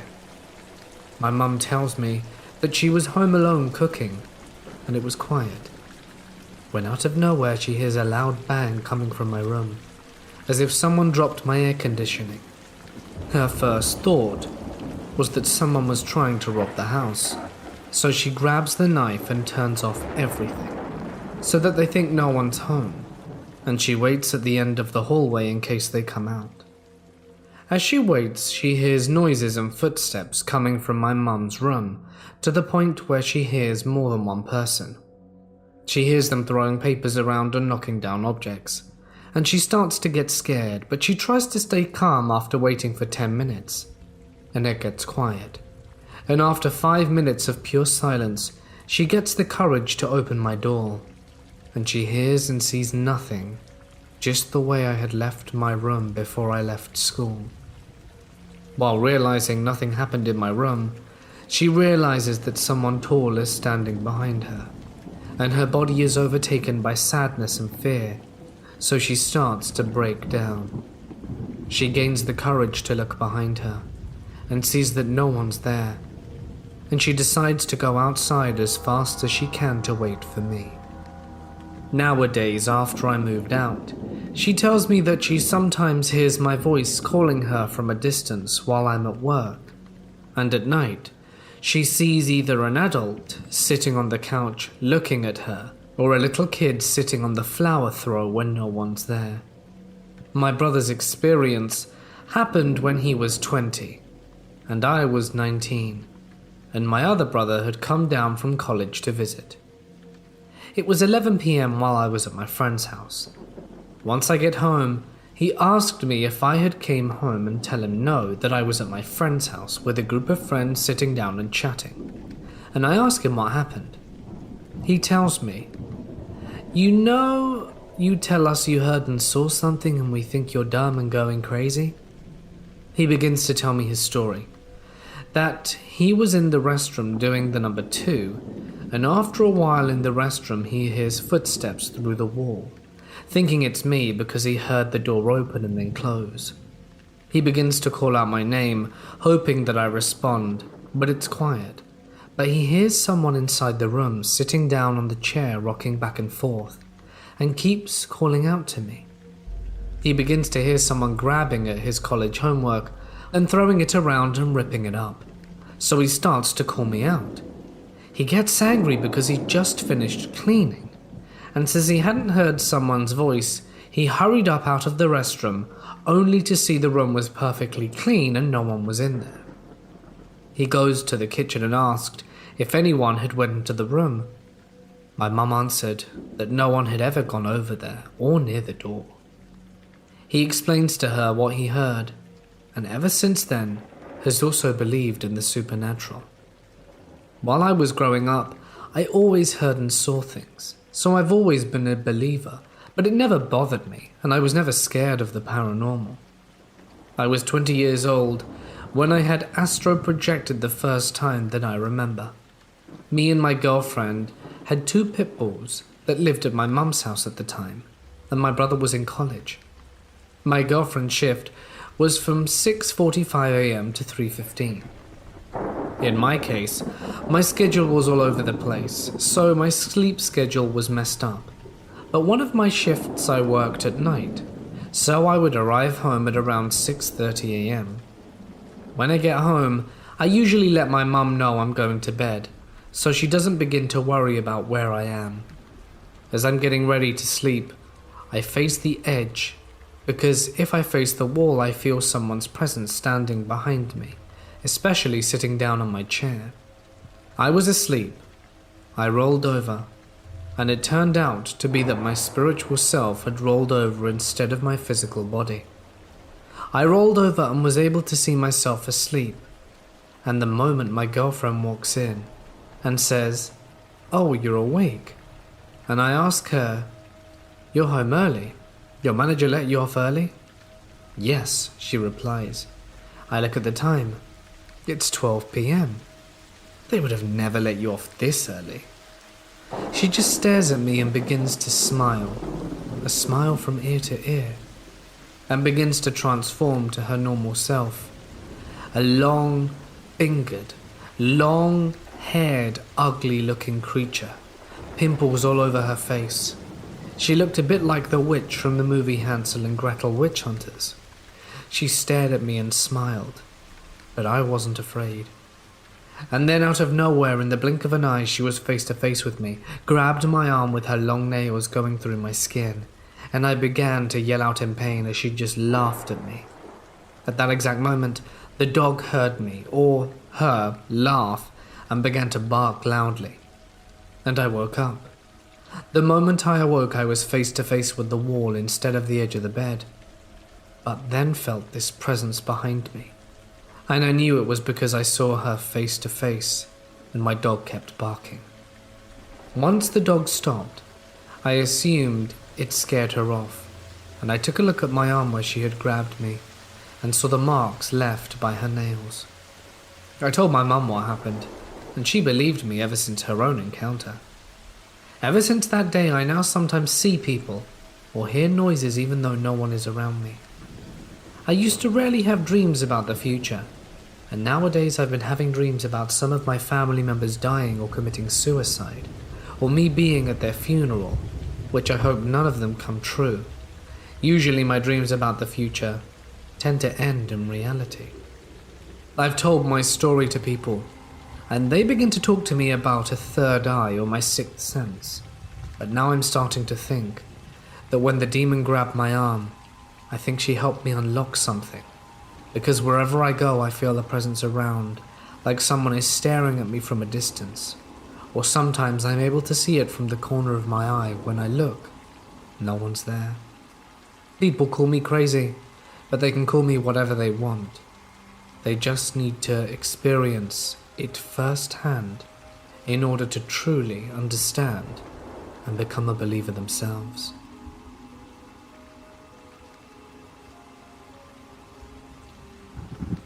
I was home alone one evening and had gone to sleep for the night. I live with my significant other and 2 indoor cats. But she was out of state, traveling for business. I woke up in the middle of the night. I wasn't sure of the time, but it was completely dark because my body was freezing cold. I actually like it cool when I sleep, and usually have the temperature around 70 degrees or colder since I live in central Texas. But this was different. I was ice cold, but wrapped in blankets. It was the middle of summer and things aren't cold. When I grabbed my phone to look at the time, it seemed to be off, and when I pressed the on button, it didn't respond. As I was half asleep, I shrugged this off. I walked out of my bedroom to go adjust the thermostat and noticed that the cats weren't around. This was weird. These furballs are always hanging out in the bed or around the bed. I walked to the thermostat, tried to adjust it, but the power to the thermostat was nil, and the power to the house seemed to be off. I peeked out the upstairs window to see if any of my neighbors were having power issues. I noticed that all of their outdoor lights were working just fine. From the time I woke to this moment, had about 2 minutes between them. I decide to wander downstairs and grab some water, but am startled when I realize there is a glow of light coming from the first floor. The way my house is situated, I couldn't see the light until I had approached the stairs. I found this odd because the power seemed to be out just upstairs, which didn't make a lot of sense. When I started walking down the stairs, I began to hear a faint humming noise. The noise had a high pitch to it, with arbitrary pulses of low sound, almost like a muffled weed whacker that someone is throttling at random. As I continue to walk down the stairs, I spot a dark, slowly moving figure in the room, with light at the bottom of the stairs. The next step that I take feels like I walked off the side of a cliff or was sucked into the floor. That is the best way I can explain it, because I don't remember what happened after that moment. I just lost all feeling in my body.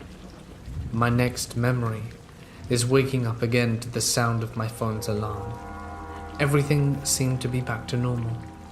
I sat there in bed, cats being too lazy in bed next to me, and tried to think about the last 2-minute incident that happened in the middle of the night.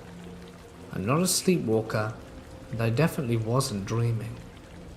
My security system's app shows the time whenever the door is opened or closed, and I realized that my security system was disarmed on the app, and that the front door had been opened and closed several times through the night.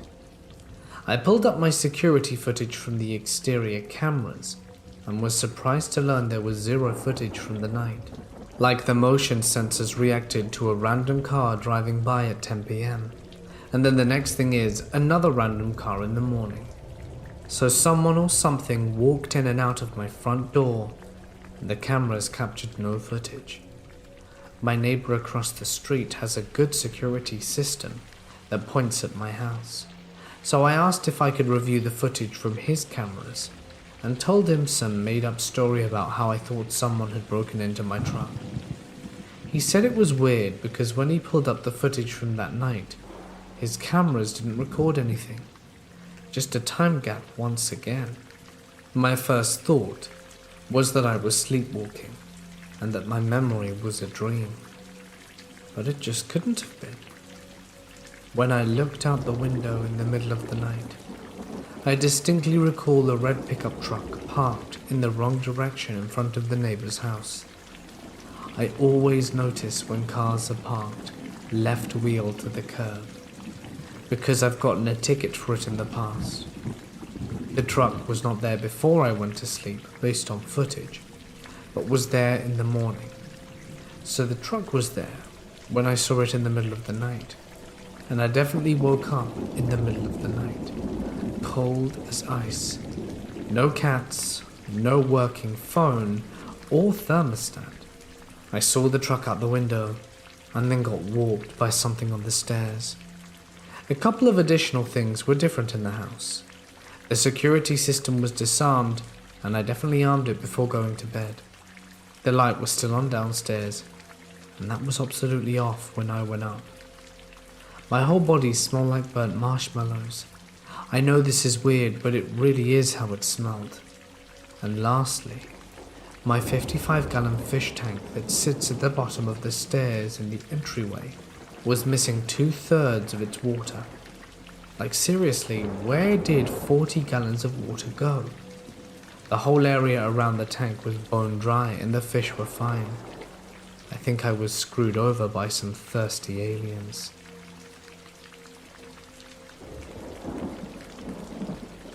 I have been mountain biking since I was 11. It was the only thing that I thought would make me stand out from the crowd, and I was hooked. I moved to a smaller city when I was 15, which was surrounded by mountains and countless wild trails to explore. So I was thrilled when I finally found a riding buddy willing to take the risks. We went out riding all the time. He was born there, so he knew a lot of trails and was very familiar with the suburbs. We lived in a very religious community. Traditions oblige that in a certain month, we have to abstain from eating and drinking anything from sunrise to sunset. Our cycling hobby was no excuse to this tradition. During this month, we limited ourselves to a 30-kilometer ride every 2 days, in order not to cause ourselves physical harm or injury. As we were approaching the city limits returning from a ride, my friend urged me to check out this new trail he had discovered, and despite the exhaustion and dehydration, I obliged. We took a right turn into some woods. The trail was amazing, smooth dirt path, beautiful scenery, and occasional jumps. We were absolutely carried away, until the trail disappeared into fresh agricultural soil that was impossible to ride on. We hopped off the bikes to go back to our trail on foot, and as we walked back, I started to think this was a bad idea. Maybe we shouldn't have gone too deep into the woods. We were in full mountain bike gear, flashy stuff, and easily noticeable from a distance. My friend was very calm though. We found our trail, and the second I lifted my leg to hop on my bike, some dude grabs my shoulder. 3 guys with dirty clothes, scarred faces, and reeked of BO and cow shit. "What are you doing here?" the older guy starts. I was too scared to speak, and my friend handles these kind of situations better, so he did the talking. They started asking us all kind of questions about our bikes and gear, till one of them laid a hand on my friend's bike and dragging it from him. I remember his exact words. "I'm sorry, but we're taking the bikes." Before we protested, he adds, "Are you fasting today or not?" I answered that we were. "Well, we're not. And if you weren't fasting, we would have taken the bikes and slashed you guys up before sunset." They said it in such a cool and strange tone, and topped it off with, "Stay safe out there." I was in awe. My friend told me he was about to pull out his knife when the guy grabbed his bike. I can only imagine what would have happened. I moved out of that city, picked up motorcycles, and we still ride together and joke about the encounter. I'm grateful it only turned out as badly as it did.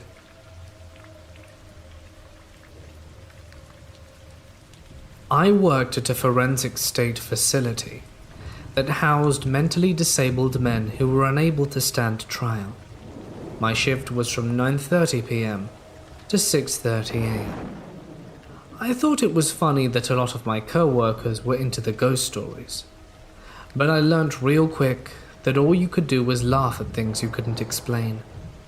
One night I was sitting in a chair in the doorway of my one-to-one client. His room was the last room of the hallway near the exit door, so it was dark on that side of the hall when the lights were off. I had seen a dark sort of figure under the exit sign that was placed above the exit door. I stared at it for about a minute, trying to register what I was actually seeing, before I could get through my head that this was something unusual. the figure rushed towards me, causing me to jump and fall out of my chair. I laughed because I thought I looked silly on camera, as there were cameras covering every inch of the hallway. I also joked with other co-workers, saying I was part of the Ghost Story gang. That same night I was in the chart room at around 4:30 a.m. to file observation notes of the residents in the chart book. The books were really heavy and weren't easy to tote around. After I filled all the charts, as we had 12 residents on my home, and put the books back on the shelf, they flew off the shelf as they were being thrown and landed in the middle of the room. At that time, I was more upset than concerned, because it was a long and hellish night, and I had to just put those books up. There were other instances when I had seen things I couldn't explain. One instance was when I had seen a headless figure standing at the end of the hallway, the same spot where I had seen that shadow. I thought it was a resident at first because he was wearing a white t-shirt, blue basketball shorts and white sneakers. He resembled another resident who lived on a different home, as he was the only individual on campus that was close to 7 foot and nearly 400 pounds. I walked towards it calling the individual's name, but got no reaction from the figure. I looked down to get my break room key from my pocket, because I thought the resident needed something to drink, and we often had the good stuff. When I looked up, the figure was gone. There were other times when the shadows would be out, and I noticed it was usually when our residents were asleep in the room most of the night. I told my new co-worker about all I have seen on my home, and she laughed, saying I was just as crazy as the other people on the night shift. The next night after that conversation, she was to work a shift on her own. After that night, she demanded to be moved to another home. I was curious about her transfer and went to read the observation and home notes from the last night she worked. It said 4:30 a.m., all residents asleep in their beds throughout the night. I guess they didn't like the new girl's sense of humor.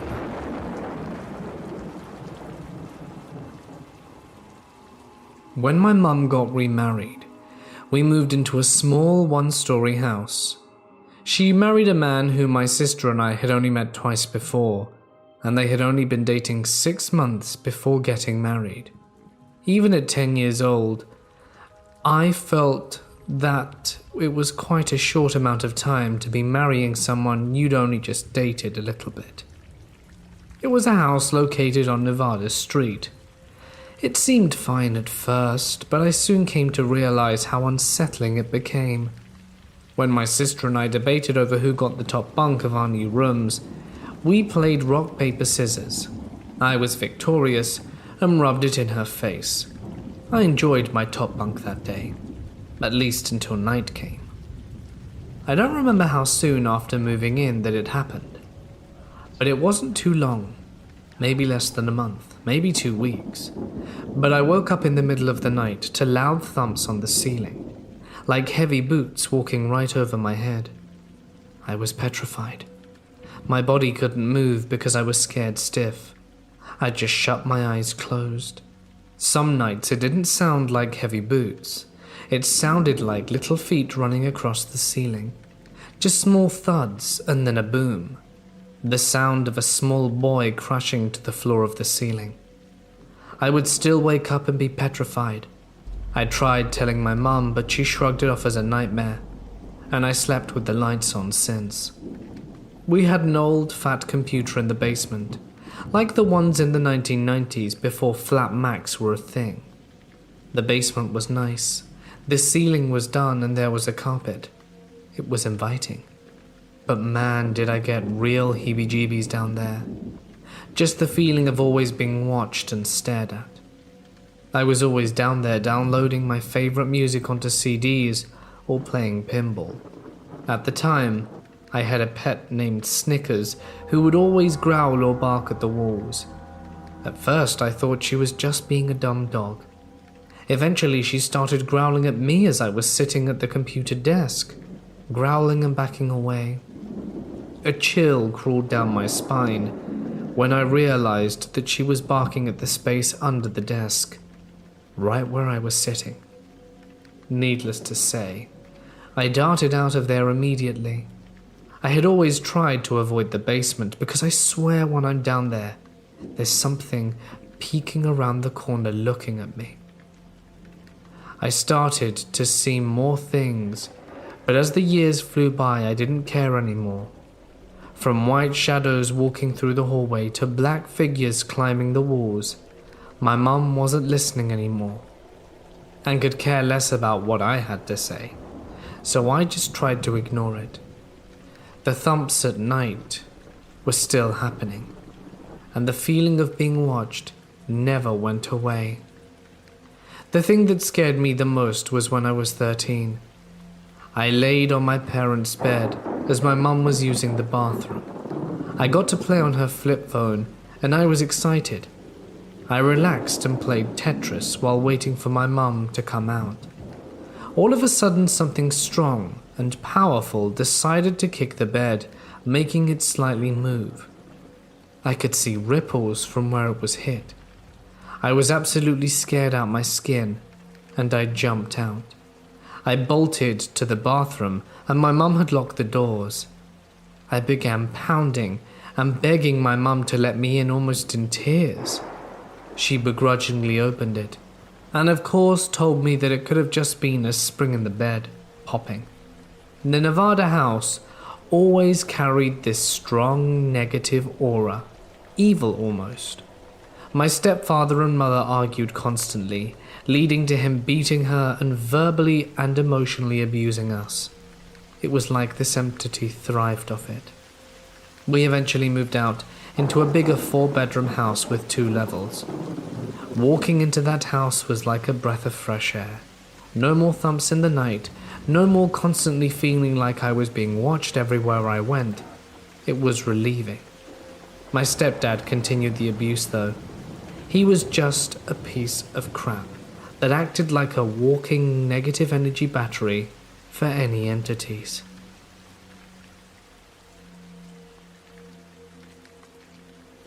My grandfather was a truck driver and taught me everything I know about driving, especially in snow. I used to work at a drugstore, and one night I was closing another store in our chain, and we had a snow squall that unexpectedly dropped a few inches of snow in our area. I wasn't very familiar with the area, and I had my mum's car, so I wasn't used to that either. The snow was still coming down, and I couldn't see. So I was creeping home and panicking as I saw cars spinning out all around me. All of a sudden, I saw a light in my passenger side view mirror, and I turned my head, and sitting in the passenger seat plain as day, I saw my dead grandfather. I heard him say he knew that I was freaked out by the snow, and then I heard his voice rattling off all the things he taught me about driving in the snow. I looked back towards the road, and he was gone. It was a calming experience when I saw him, and it was more, "Okay, Pop's here, I'm okay," instead of, "Oh my God, you're supposed to be dead," and I stopped panicking and got home without a problem. It was most likely just my brain or eyes or whatever playing tricks on me to get me to stop panicking. But to this day, it still freaks me out. When I was about 25 or so, my boyfriend and I decided to live apart. We were broken up for a very short while, and when we got back together, we just kept separate places for a long time. As a note, I highly recommend all women live on their own for at least a year before they decide to cohabitate. I learnt a lot of life lessons during this time. My apartment was pretty amazing for a young single woman who was supporting herself. Although it was a 1-bedroom, it boasted a separate office and dining room as well. Each room was a separate room with its own door. Except for the bathroom, the rooms didn't branch off a hallway. Instead, you went through each room separately to get through the place. and my bedroom was at the end. When you entered the apartment, the rooms went as follows. Living room to the office. You either turned right to a small hallway that led to the bedroom, bathroom branched off here, or you went straight ahead into the kitchen, then turned right to go into the dining room, then bedroom. The best feature of my apartment was accessible from the kitchen. The back door opened up onto a large covered balcony. The place was cheap, $450 a month in the year 2000, and all utilities paid. I even got free basic cable. The landlords were a rare find, elderly and sweet, and took care of any issues that came up. With one exception, my back door, the one leading to the balcony. It had no lock on it. Now, it's actually mostly my fault that I didn't make it a priority to get it fixed. I really thought that I was pretty safe because the balcony had no steps leading down or anything, and the wall was sheer. The balcony was high up enough that a standard ladder wouldn't reach it, so if someone tried to enter, they'd have to be extremely determined. Now, my decorating tastes are a little boho, and I'm fond of stuff that sparkles and shines. My apartment reflected my tastes and was decorated with fairies and crystals and butterflies. I had sun catchers and wind chimes in the appropriate locations. A friend gave me a couple of sets of miniature fairy chimes as a gift, and as they were very small, I decided to hang them on each of my doors. I enjoyed the slight twinkling sound they made when the doors opened or closed. Thank God for my eclectic tastes. I'm sitting in the office playing some flash time wasters of a game on my computer when I hear the chimes on my balcony door. I assume I had failed to shut it completely and the wind had blown it open. So I jump up to close it again, and I come face to face with a skinny, shirtless, sweaty ginger dude with jailhouse tattoos all over his chest. He's obviously surprised to see me, and I'm scared but try not to show it. You hear all these stories of people getting severely beaten or even killed when interrupting a robbery. I'm surprised he didn't just knock me over the head with something and run.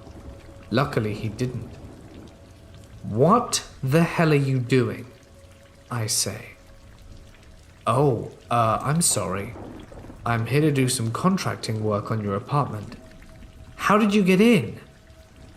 "Is some dude here?" "Who?" "I work for some dude, and he told me I'd have to climb the porch. He said the back door would be unlocked." I look out. There's no ladder, rope, or anything to climb on. I'm thinking, who is this guy, Batman? I have no idea who some dude is, and no, there's no work scheduled for this apartment. Also, in case you haven't noticed, I gesture towards the balcony. This isn't a porch. As the ginger dude is mumbling again about how he was hired by some guy to work, I realize that he's not so steady on his feet and is also slurring his words a bit. Great. This guy is under the influence of something, and through his stupid, senseless mumbling, I finally just resort to screaming, "Get out," over and over. He says he feels really bad about scaring me, and before I realize what's happening, he grips me in a smelly, sweaty hug. He goes out the door, and the second he's gone, I have a full-blown panic attack. I'm bent over, head between my knees, wondering faintly if I should call the police or someone when I hear a terrific crash from my living room area. As it turns out, the ginger dude had gone into another part of my building and climbed into the attic area. As he was poking around, he lost his footing. There are beams you have to step on to get across the attic, and had fallen through my ceiling. I stand in my living room and am looking at a pair of scrawny legs poking through my splendid ceiling. He pulls himself up in a high-pitched smart-ass kind of voice and calls out, "Excuse me." This infuriates me, and being the smart, modern woman, I storm into the attic and confront him. He once again gives me this story about being hired to do work on the place, and I tell him he's full of shit. He holds his hands up in an appeasing manner and says, "Okay, what do you want from me?" I tell him what I want for him to do is go downstairs, sit on the curb, and wait for the police, because I'm calling them right now, and they're taking him to jail. When the police show up, he is sitting obediently on the curb, patiently awaiting his ride to the pokey. Turns out his girlfriend at the time was in the apartment next to me, and he thought he was breaking into her place. My landlord's got a new lock on that door in short order. But wait, folks, there's more. Eventually, I got called to testify in court against him, along with a number of other people whose homes he apparently invaded. I get approached by a Brittany in a teensy denim skirt, and this is the conversation that followed. "Are you the girl whose apartment the ginger boy broke into?" "Yeah." "I'm his ex." "Oh." "No, not your neighbor. I'm his baby mama." Yeah, she said that. "Are you gonna press charges?" "Yes, I am." "Well, I don't blame you. But I wanted to let you know that he has a 2-year-old and a baby on the way, so you might want to think about that." "Why?" "He didn't think about it before he did what he did." "He has kids to support? I just think you should think about it, that's all." "Look, I appreciate your situation, but my situation? I got no situation. He never gave me nothing. He hasn't seen his children in months." Maybe you should think about that. As for me, I'll be pressing charges." Turns out, Ginger Boy had broken into multiple homes and actually attacked an elderly woman who happened to be home when he broke in. He got 5 years for breaking into my place. I'm not sure what else he got for the others. Maybe it was 5 years total, I really can't remember. The courthouse took a couple of hours, but I got a paid day from work because I was subpoenaed. I have no idea why he didn't attack me, like he did the elderly lady, but I feel extremely lucky, because usually stories like this don't end so well. It did, however, give me one hell of a story to share. I've had a lot of strange jobs, but one of the most interesting was working for a tax company based out of Texas. I lived in Kentucky, my home state at the time, but because this company contracted out jobs remotely, I was able to make a very good living for performing tasks which were generally very simple. I had a work partner, and our duty was to travel all over the eastern and central part of the state to county courthouse PVA offices. You might not have those, it's a small town thing. And research delinquent property taxes. We were then required to compile a list of properties who had delinquent taxes and submit it to our boss. She was our primary contact in Texas. This part is important because it was the only reason we would sometimes have to deal with hostile people. The company would then buy the taxes if the property tickled their fancy, and a letter was issued to the owner of the property, stating they had a certain amount of time to repay the amount. I'm not sure what would happen after that, since that isn't part of my job. But I do know that people immediately assumed, because of lack of knowledge or understanding of the law, this company was going to take their property and throw them out on the street. Before the company bought the taxes, however, they would send us back a list of the ones they were interested in, and we would then go out to the location, photograph the property, and then submit all the photos to our Texas contact.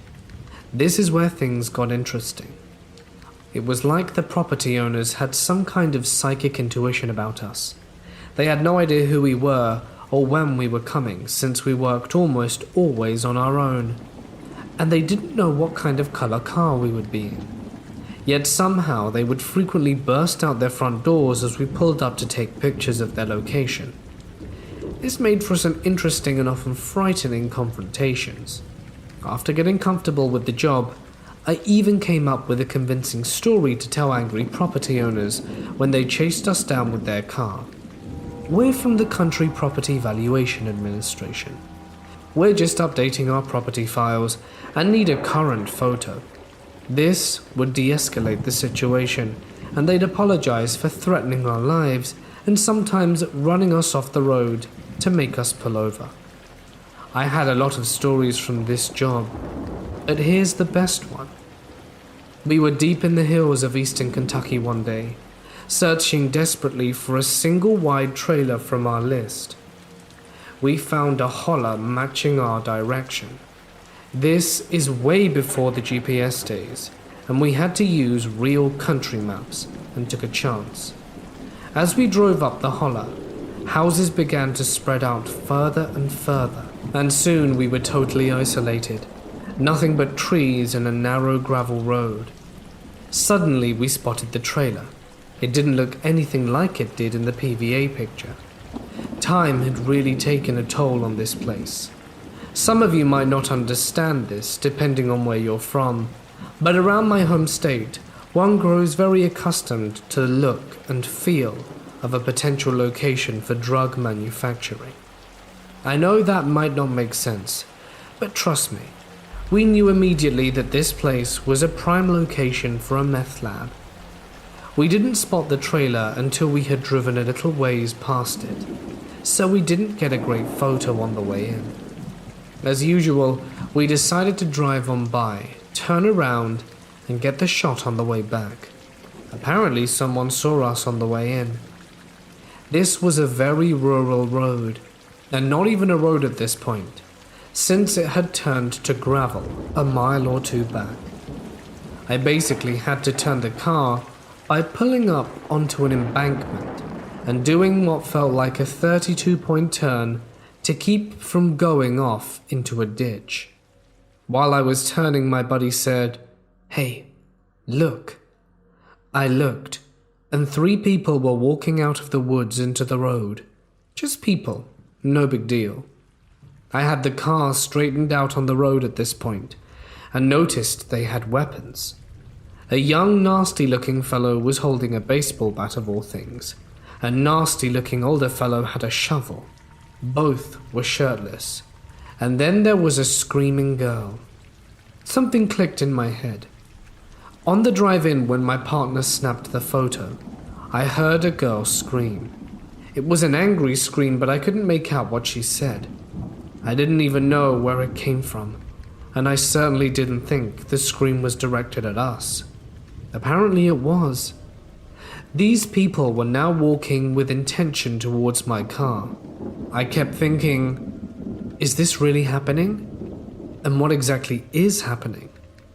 My partner was freaking out a little, unconvinced they were going to attack us. It's hard to explain what was going on through my head at this point, because I couldn't really believe what I was seeing. The only thing I could think of was, hit 'em with the car, just like on Grand Theft Auto, otherwise you're gonna die. They were screaming, shaking their weapons and closing in, and I was running out of time. I revved the tiny engine in my red Pontiac Grand Prix, hoping to scare them, and then I let off the gas. I plowed towards them with the fury of all 6 cylinders, or 4, however many there were, and they jumped out of the way at the last minute, as I grazed by them, throwing gravel and dirt into the air. Once we were at a safe distance, I slowed down and looked back. Luckily, they were gone. Unluckily, we were once again too far from the trailer to get a good shot. I explained this to my boss when I emailed her my day's recollection of property photos, and she seemed to understand. After that, I kept a loaded .45 in my glove box and felt significantly more confident while doing my job. I quit a couple of years later though. It was just too dangerous, even if I was packing heat. So to the hillbilly meth-making counterparts of Otis, Baby, and Captain Spaulding, let's not meet again.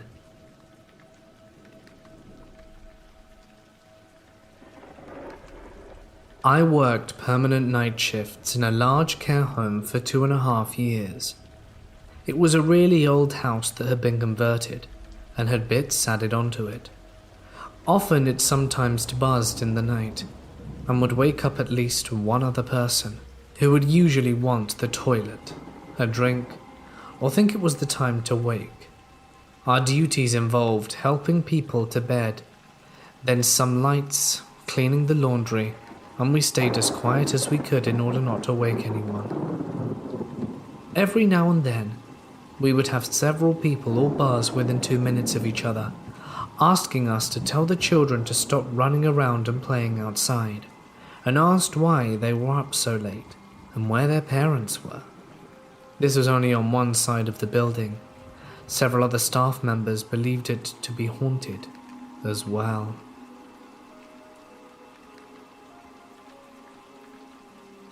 When I was 16, I got a job as a personal assistant/cleaning lady for a very wealthy couple who lived in a big, beautiful mansion on Lake Michigan. It was a great job at the time, but after a while I had to quit because of everything that was going on. I made $12 an hour as a 16-year-old girl, and that was just crazy to me at the time. But now I know it's because the homeowners couldn't get anyone to stay and work for them. It could very well be because they're both major assholes, but I honestly didn't see them all that much during the school year, so it was fine. I would work 40 hours a week in the summer and part-time while I was in school. During the school year, I would hardly ever see them homeowners and would be left alone to clean the house. I had a key, alarm code, and gate code, so I could let myself in and out. In the summer months, I had help from a few other employees, but in the school year I did not. At first, I loved being in the house by myself. Don't get me wrong, the place was absolutely gorgeous, right on Lake Michigan, so I always would open the curtains to let the sunlight in and blast the surround sound speakers while I cleaned. It wasn't until I was by myself that I started noticing how weird this place was. Nothing ever exactly felt welcoming about the place. Sure, it was pretty to look at, but it was modern, and everything was hard marble and stone, not very homely feeling. My first experience happened when I was cleaning one day in silence. I remember specifically not turning on the music because I had a bad headache that day. All of a sudden, the speakers to the upstairs part of the house turned on. The way their speaker system works, you can control it by a touchpad in the kitchen, which would play the music everywhere besides the basement and master bedroom. To play music in those areas, you'd have to go to that touchpad and turn it on by controlling the pad and sync it up with the rest of the house. The reason that was so alarming was I was the only one there. I walked up the stairs to check out what was going on and figure out why and how the music had turned itself on seemingly by itself. I looked around and called out the homeowner's name, thinking someone came in without me noticing or something like that. But the doors were all still locked and no one was home. I shut off the music and went back downstairs, not thinking much of it. It started happening more often. I'd be listening to the music and it would turn off, or it would be off and would turn on in a completely different area of the house. I brushed it off as faulty and didn't think much of it. The second most prevalent story I remember from working was when I was cleaning the workout room in their basement. I never wanted to go in this room, and I really couldn't tell you why. Something about this room was weird. It was just super cold and dark, and I felt very anxious while being in there. I definitely tried to avoid it, But my boss would get mad when dust would build up, so I forced myself to go in there once a week to tidy up. I was in the workout room, using a broom and a mop, and I remember sweeping up the floor and prompting the broom against a machine while I used the mop. Suddenly the broom fell over, hitting the wall, the baseboard, and the floor as it fell, causing 3 distinct knocks. What I heard after scared me so badly, I refused to go back into the room by myself again. Immediately following the knocks made by the broom falling, 3 knocks responded in the exact same pattern the broom fell. But it was coming from inside the wall. I know what you're thinking, but no, it was not just an echo. It was not a scared animal. It was knocking. Deliberate knocking. I was completely alone in a big, quiet house in the middle of nowhere, and someone was knocking back at me from inside the wall. To this day, I have absolutely no explanation for what I experienced. Lastly, this was the first and only time I have ever seen anything paranormal with my 2 eyes. Then I know this time, it's not me being paranoid or crazy, because I was with a co-worker who saw it too. Sometimes, my boss would rent out her guest house, and we would clean it before the guests arrive. So this guest house has a glass hallway leading from one main area of the house to another. I was cleaning the glass while one of my co-workers, Bob, was standing next to me. Just then, I catch a glimpse of what looks like a boy in a blue shirt running by. I turned my head just as Bob turned his, and he asked if I had seen it too. Those are the craziest things that happened. It was nearly 6 years ago, and will always haunt me.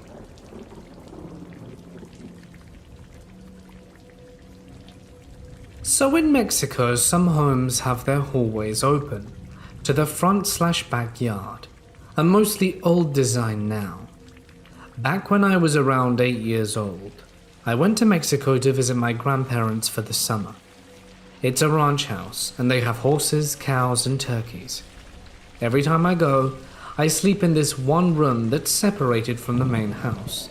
Imagine a courtyard, my room on the east side of it, and the main house on the west. And running from north to south in the middle is my grandmother's garden, fenced off so that the chickens won't come in and destroy it.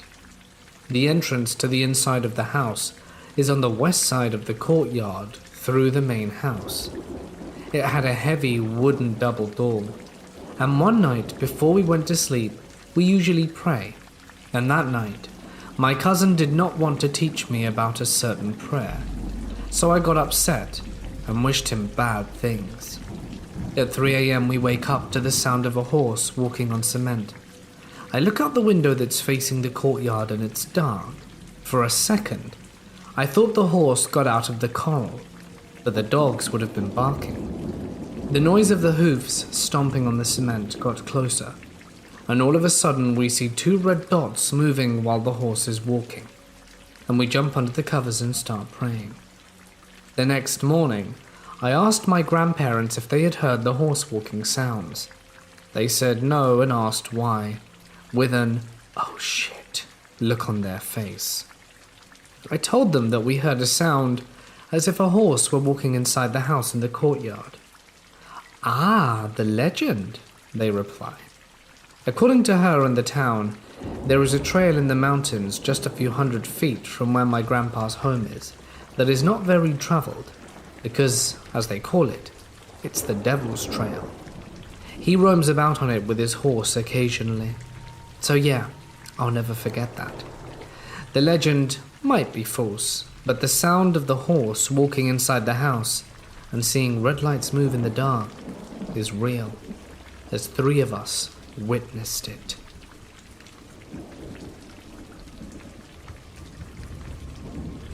I lived in an old shack-type house on 1/2 acre. It had 3 bedrooms and 1 bathroom. The house was simple and small. The living room on the right, the kitchen, and a back door to the left. 2 bedrooms and the bathroom between them, and a door from the living room that went straight back into the 3rd bedroom. I filled that room with boxes of my things from storage, because there was no garage. I had quite a few friends from all walks of life. I wasn't working at the time, and they knew my door was always open just to say hi, stay for coffee, or play a few card games. It almost felt like my home was a hub for everyone to just leave your problems on the doorstep and relax for a moment. We even had a projector and would display movies some nights on the wall of this 2-story building next door if it was a fun time. Well, I never discriminate. If you are hungry or tired or needed a shower at my home, you're welcome. Be kind to me, I'll be kind to you, sort of thing. We even got raided a few times thinking we were selling drugs because of all of the activities going on, but they were sadly mistaken. One day a friend shows up, accompanied by this guy with very kind eyes, but he seemed very sad inside. He was hungry. I made him lunch. And he was a good conversationalist and we laughed for hours. My friend said that he didn't know the guy that well, but he seemed nice enough. He kept complimenting me, which of course made me feel uncomfortable, so I asked him to stop. He came back a few more times with his friends and once by himself. I didn't mind, I was never really alone with him. As time went on, he stopped coming over altogether, and I didn't think anything of this. People move on. After a while of living there, things started to feel strange in my home. Even when I was alone, I didn't feel like I was truly alone. Things started to feel off. Things were being moved. A few dishes were not where they were supposed to be in the cabinet. My bathroom mat was wet when I hadn't even showered, and I made sure every time I left things locked up. And I had the only key. My friends definitely thought I was losing it. It was close to Christmas, so we put a tree up, and everyone had a chance to put something on it when they came over. It was delightful, but soon after, the feelings of concern all flood back, when the candy canes started to disappear and the ornaments were rearranged daily. What was going on here? A few days later, we had a small get-together, just some close friends from out of town, and we all get a little bit tipsy. I told them they could sleep over. My friend Tom and his girlfriend in the other bedrooms, and his sister on the couch and in the living room. The next morning, I was first up. I went to make coffee and asked Tom's sister if she slept well. Not at all, that jerk. I laughed because I thought she was joking. She was alone in the room. Who could she be mad at? She said her brother Tom was snoring all night. Just then, Tom's girlfriend came out of the room saying, "What are you talking about? He doesn't snore, but I heard it too." I put my hands up and said, "My door was shut. I didn't hear anything." Later, we were eating breakfast, and Tom's sister asked him how he could eat so much with everything he ate while everyone was sleeping. We all looked at each other like she was crazy. "Sis, I didn't get out of bed last night." She argued that someone, a man, went to the kitchen and got food and then went back out, came back in and stood in front of the couch, sucking on a candy cane before going back to bed. He and his girlfriend insisted that it wasn't him. Okay, that was weird. Tom shared his concerns with me, being there alone, and to be honest, I was pretty freaked out at that point. Well, word got out that Tom was in town, so it wasn't before long that some friends came over to visit. They were only there for 30 minutes when Tom asked us all to go outside and check out something in his car. I was in the middle of something, but he put my arm in his hand and looked me straight in the eyes. "You have to see," while leading me to the door. Once we got outside, Tom turned to us and told us not to go inside, and two of his friends grabbed sticks and went back into my home with him. I heard yelling and a crash and ran to my door, but Tom's girlfriend stopped me. Soon after, they came out dragging a strange man with them. It was that guy with kind eyes. I didn't understand what was happening. Tom said he put two and two together with all the things I told him that were going on, and when he was standing by the bedroom door near the living room, he smelled urine. So he went around back and looked through the slats in the bedroom window and saw the man under my boxes hiding. He must have been eluding me for 2 weeks.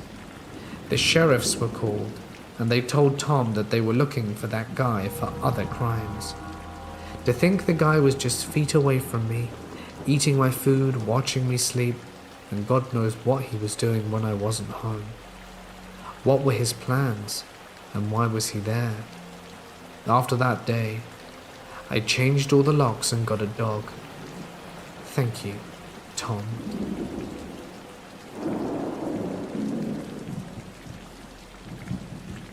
There is a man-made reservoir located approximately 3 miles from my home, which spans generously over 650 acres of preserved state land. Along with boating, kayaking, and fishing, a lot of people use the reservoir to walk, as the massive lake is surrounded by at least 5 combined miles of hiking trails. Since moving to the area in 2004, I have spent a lot of time at that reservoir, which I never believed to be haunted, until I had an experience there I will never forget. It was late fall, so most of the leaves had already fallen off the trees, making it easier to see squirrels scampering away from the sound of my footsteps, or birds flittering from branch to branch hundreds of feet from the trail. At this point, I had been walking for about 45 minutes, so I was pretty far back into the woods and hadn't seen another person the entire time. On this particular trail, there is a landmark of sorts, a bench, that I use to determine how far I've walked, and I usually turn back when I reach it. Just before the bench, there is a narrow fishing trail that leads to the reservoir's banks.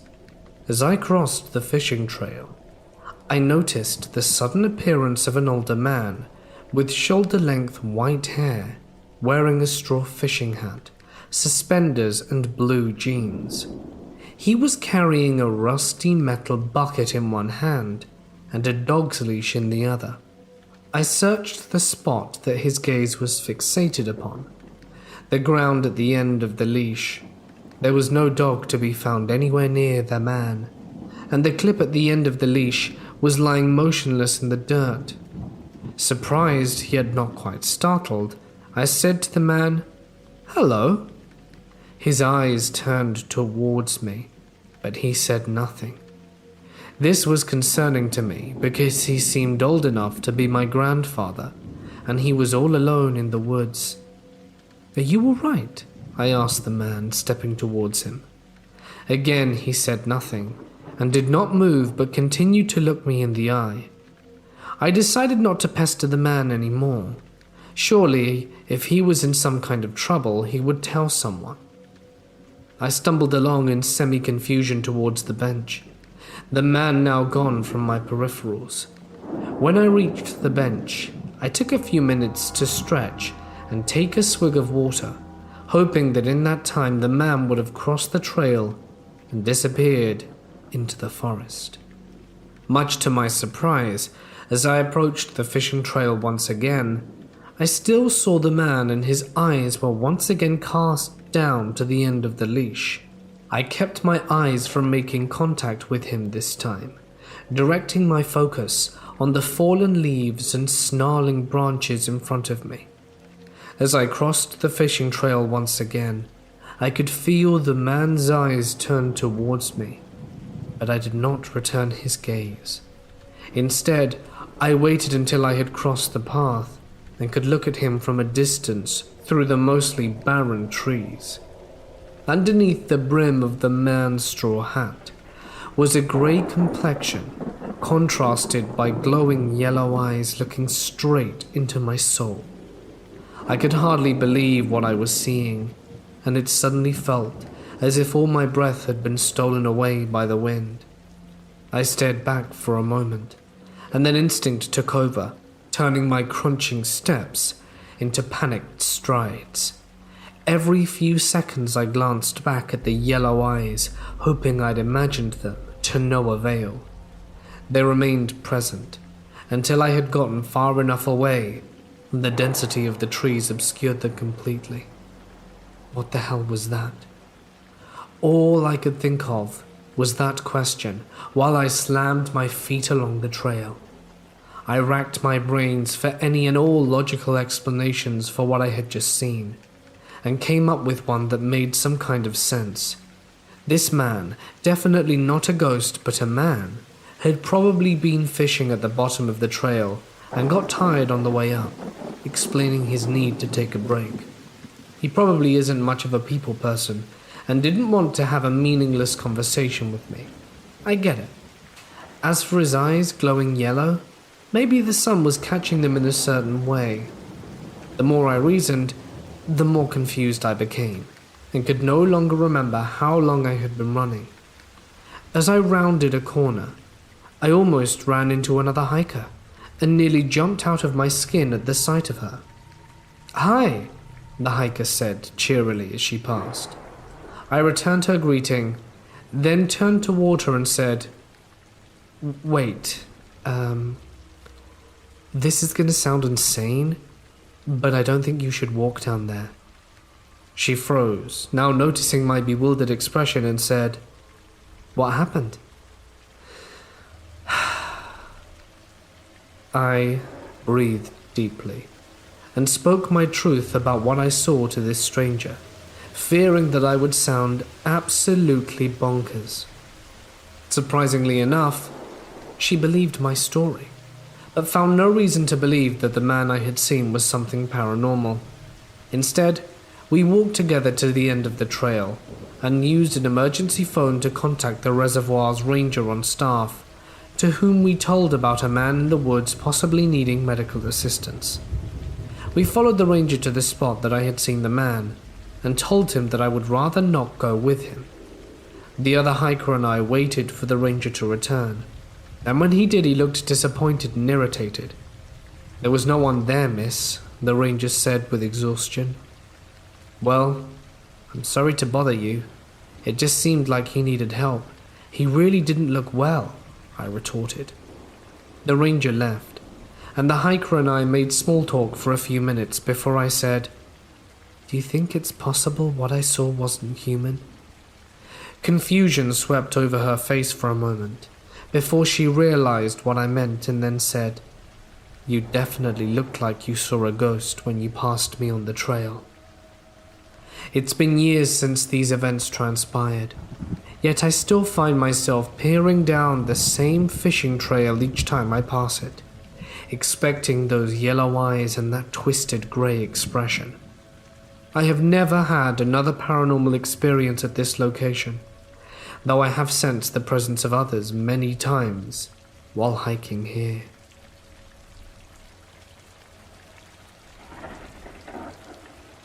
This happened to my grandmother, and she swears up and down that what you are about to hear is true.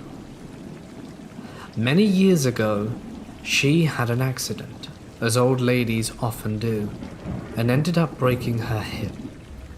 She had to be taken to the hospital, and it turned out that she had several problems with her, and that it would take a long time for her to heal. Most of the healing needed to be done in the hospital in order to monitor her and assure she was receiving the proper care, and finally, a care home, a sort of intermediary between hospital and home, before she could finally be discharged. I went to visit her a few times, and the conditions were appalling. There were so many people crammed into such small wards. The air was toxic and suffocating, and I knew my grandmother wasn't enjoying it.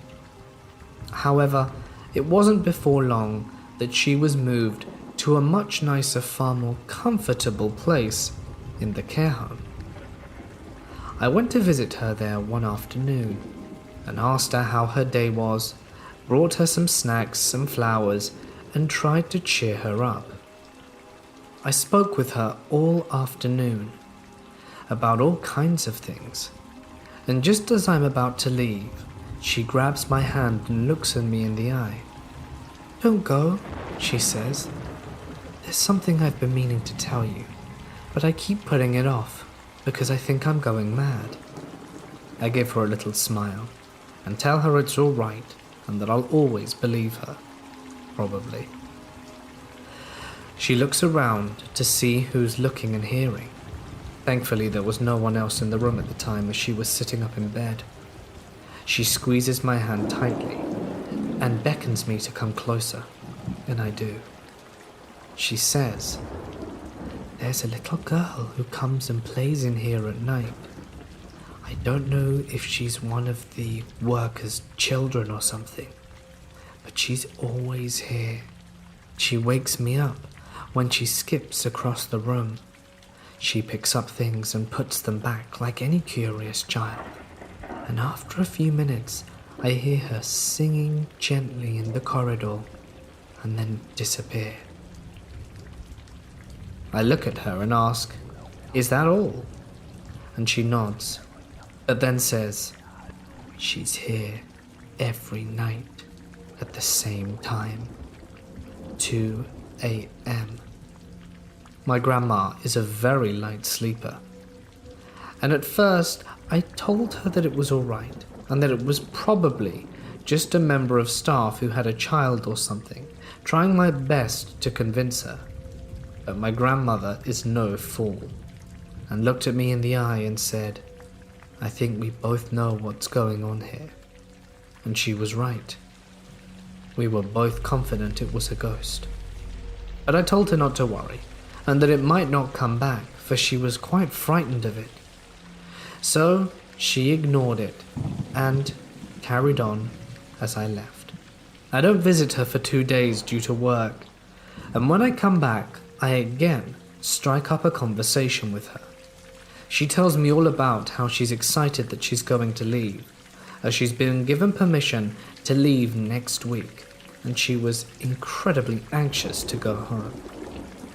Again, just before I leave, does she squeeze my hand and tell me again that the little ghost girl had returned. But then, more curiously, that my jacket had disappeared. She said that when she woke up at the sound of the little ghost girl, that this time she looked at her dead in the eye and just carried on skipping away. The thing is, I left my jacket on a chair next to my grandmother's bed, and when she woke up next morning it had been gone. She asked all of the day and night staff if they had moved it, but none of them seemed to be able to locate it. The days were ticking along quickly, and although I myself wasn't that concerned with the disappearance of my coat, as it was old and worn, my grandmother, with very little to do, had made it her mission to find what had happened to it. She was semi-mobile, as she had one of those frames, and she started scooting around the place, looking up and down, trying to find desperately where this coat was, which was very ill-advised according to the nurses. She didn't find it, but the day before she left, she was growing increasingly annoyed and got in a bad temper with the nurses, saying that they must have moved it and not forgotten, and even accused one of them of stealing it. When she fell asleep, she awoke as usual to the sound of footsteps skipping across the floor.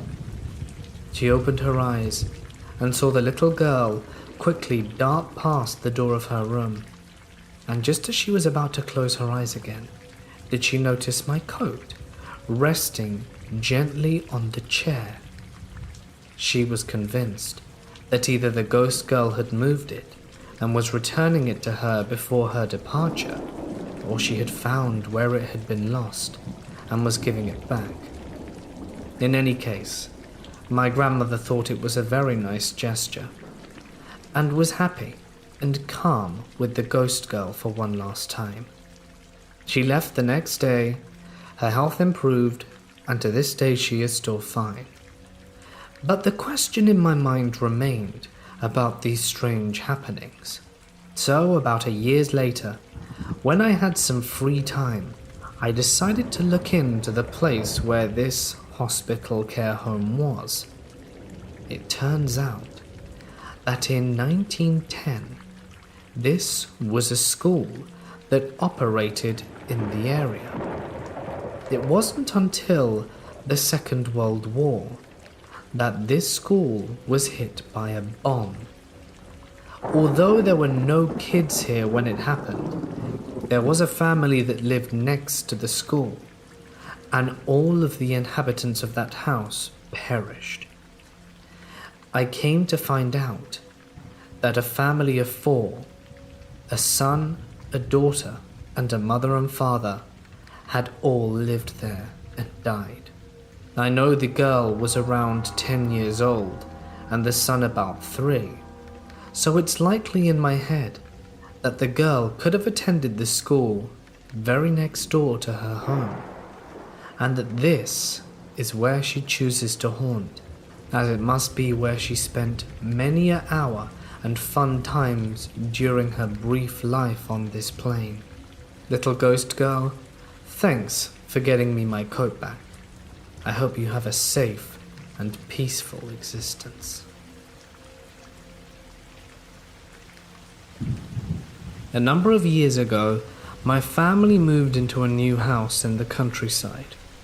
It was a beautiful Georgian mansion, very rare and very old, beautifully maintained. The previous owners were selling it at a ludicrously low price, and my parents had always dreamed of owning a home like this, and so they obliged. It wasn't before long, probably within the first few days, that we figured something was off. The house needed a lot of work, restorative work. Lots of the wood had started to go moldy and definitely needed replacing. The previous owners obviously didn't live here, and as such, it had deteriorated considerably. In any case, my parents had a lot of work cut out for them, and it was while they were clearing rubbish away that we saw something spooky.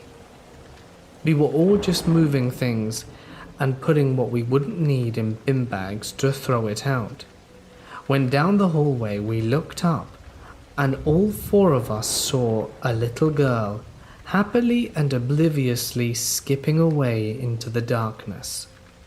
My dad immediately called out, "Hey, what are you doing?" and run over to see who this girl was and why she was in the house. His assumption was that she thought this house was still abandoned, which it no longer was, and was trespassing, despite the fact there were now cars in the driveway. But upon a thorough search of the house, did he find nothing. Sightings of this little girl continued. There'd be some nights where I'd hear giggling down the hallway, or I'd hear my door creak open and see a pair of eyes staring at me before vanishing into the dark. Every one of my family members was afflicted by the curse of this little girl. Her infernal laughter, the fact that she breathed behind your head, and when you turn around she wouldn't be there. It was driving my parents mad. They tried to get in contact with the previous owners, but they had moved out of the country, and my parents were starting to see why. They did some local research and didn't find a lot about the house. But about 4 months later, when my mum was digging up the garden, did she unearth something unexpected. She found a shoe, and as she was pulling the shoe out of the ground, did she see that it was attached to a skeletal leg. The police were called, and it turns out that she had unearthed the remains of a small girl, probably no older than 6 to 8. This was a terrifying discovery. We paid for a casket and gave the little girl a funeral. Only after that did the activity truly die down. Not altogether though, just slightly minimized. As time went on, the activity nearly completely stopped, and we almost forgot that we had a ghostly inhabitant in our home. The house, as it turns out, was a lot harder for my parents to do than they originally thought. It needed so much more work and money than they were prepared to invest, and sadly had to sell the property and take a loss. I was glad to no longer be the plaything of some spiritual girl from the 5th dimension. The next house we moved into was completely ghost-free, and that's the way I think I'll have my life from here on out.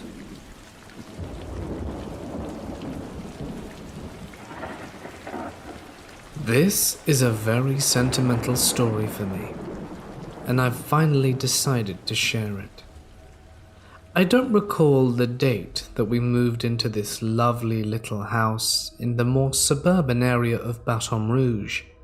From the best I can remember, we were still unpacking a few weeks later when the haunting began, or at the very least started for myself and my siblings. I was alone at the time, in my room, not in the house, playing with my toys, when I felt a presence in the room with me. I looked up and scanned the room, finally resting my eyes on a girl standing in my doorway holding a cat. Even after all these years, I can still remember what she looked like. Barefoot and wearing a yellow sundress. She smiled at me, with her turquoise eyes seeming to sparkle with cheer. Now I wasn't afraid. There was nothing to be afraid of. Certainly she was only a neighborhood girl who'd come over to visit. After all, my parents would never let just anyone into our home. And she looked sweet, completely trustworthy, more so than anyone else I've ever met. So I addressed her as I would any other visitor. Hello? What's your name?"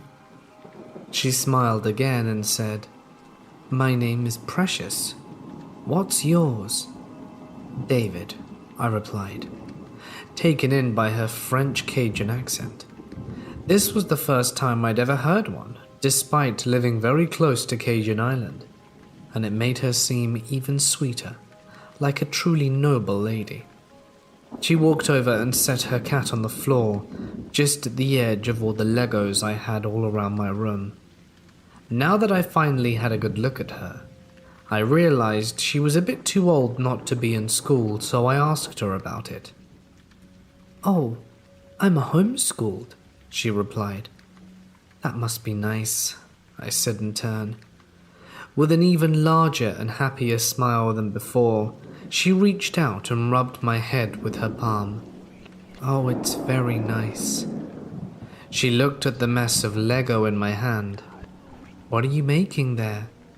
"A spaceship," I replied enthusiastically. It didn't look remotely like any kind of ship. "Could you show me how to make one?" she asked. "Sure," and I showed her how the blocks worked, eventually ending up with 2 spaceships. And after she saw what I had done, she went about playing with the Legos too. After a while, I felt a paw touch my arm, and glanced down to see her cat staring up at me. He was so beautiful. So I reached down to stroke his fur, feeling a softness I'd never experienced before or since. "Is this your cat? I don't think we have one." "Of course. I like having him nearby. He's my friend." "Can he be my friend?" "Of course he can. He certainly seems to like you." I'll stop the story here. As you can see, she was quite normal, indistinguishable from any normal kid in every way. But the haunting didn't end with nearly daily visits from my friend. Soon, we started noticing paranormal activity around the house. It was always mild, non-threatening stuff, like things moving around or whispers. There was one thing that happened from time to time though, and that was her and her cat running off bad people. Whenever someone came in who was scummy in any way, lights would flicker, or they, the visitor, would see a cat staring at them, its face scrunched up and hissing, like it was getting ready to rip their face off. We didn't have a cat at the time, and our electricity was faulty. We quickly learnt that these things only happened when questionable folk were in the house, and from what I was told a decade later, those people often ended up in trouble later on down the line. After living there for just over 2 years, we had to move to a new place, as my father found new work in a town several hours' drive to the north. I actually remember saying goodbye to Precious, and we both teared up. It was heartbreaking to leave my closest friend behind.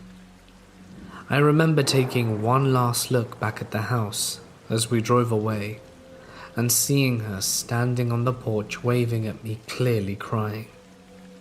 Even over 30 years later, I can't get that face out of my memory. She was sad. So sad. And so was I. It left me a little depressed for a few months after, which my parents just chalked up to moving day blues. But we all knew the real reason. But over time, I stopped thinking about it, and finally moved away from that day emotionally. It would be over 10 years later before I really put much thought into her, not because I no longer cared, but because the memory still hurt all those years later. All the way up to today, in a casual conversation with my mother one day, while my siblings were at school, as I was skipping classes to help pack up for yet another move, the benefits of being a smart child. And I brought her up. I remember my mum smiling, and she explained that Precious was a spirit. I'll never call her a ghost, due to the way that people feel about ghosts. She was not to be feared, but loved. Needless to say that after hearing this, I cried. Now, not only did I realize that I had abandoned a very good friend, but I had abandoned a friend who would never be able to seek out new friends and would have to deal with whomever moved into that house. I felt wrong for a few days, but eventually decided I'd do what I could to go back. It's been far too long, and life has kept me too busy to even entertain the idea of searching out that old house. Right now, I'm busy getting ready to move into a new place, and I've already started working on figuring out how to go back. It'll take some time to save up the money and track down the exact house, let alone get the owners to let some random man into their home. Now, well, I just hope she remembers me and will come back when I visit. I would even like to try and get her to come home with me, so that I could introduce her to my kids and give her a nicer place to stay. But right now I have a mortgage, so even my greatest, closest friend will have to wait until the day that I am available. Believe it or not, that day came closer than I expected, and I made the trip down there to see what I could see. I brought with me a cheap audio recorder on my phone, but unfortunately didn't get much use on either of them. In my excitement, I forgot all about my phone. I understand that without evidence, all of this means nothing, but I felt that I should share what I experienced. The house was a mess when I got there. Most of that particular suburb had become a bit of a slum. Druggies had been using the abandoned homes as a place to squat. Luckily, my house was relatively untouched due to the spirit inside, I suppose. I felt bad that Precious's home was being used that way, but I soldiered on and entered the house, finding that it was indeed a mess, but that the mess was also pushed to the side with clear walkways. I found my way to my old bedroom, and to my surprise it was almost clean. And that's when I felt it. You know the feeling you get when an old friend you haven't seen in a while calls you out the blue, and you get that excited feeling. Well, that was me. I spun around and didn't see anything, so I called out to her. "Precious, are you there?" I felt more than I heard her answer. "I'm here, David." I dropped my recorder as I fumbled around trying to get it to turn on. I was so excited to finally see her again, and when I finally got the recorder off the floor, I hit the record button and held it out. "Precious, if you talk into this thing, I can record you." "I don't want to be recorded. I just wanted to say goodbye." This threw me for a loop. Goodbye? Why goodbye? I can't put words to the feeling that rolled over me. There was so much wrong about them. Sorrow, fear, abuse. I asked her if anyone had tried to hurt her. She said no. She had been so lonely. I would later find out that after a bit of research, the only family that lived there after my own were a pair of elderlies, and Precious never really spoke to adults, and I was pretty surprised to hear her speak to me. "Please," asked a voice in my head, "please don't leave me again." My heart stopped for a second. She sounded so sad, so hurt, but I couldn't stay. I even told her as much. I told her that I had a kid and she'd be welcome to follow me home. Hearing her say goodbye, then follow it up with, "Don't leave me," made me want to take her away so that she'd never be alone again. She was so lonely that anyone with a heart would feel for her. She told me that she couldn't. She could only be in that house or in heaven, nowhere else. So I swallowed my greed and told her to go to heaven. She didn't need to live in a drug den. She deserved so much more. Suddenly I felt pressure around my waist. She was hugging me, and I started to cry.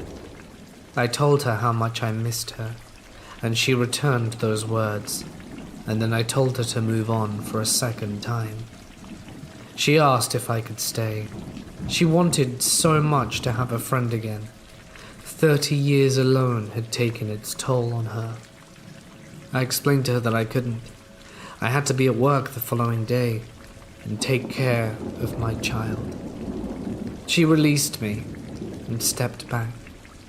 For one fleeting second I saw her again, still dressed in one of her cute little summer dresses, still smiling at me, even though her eyes were sad. "You'll never see me again," she said. "I just want you to be happy. I'm getting old.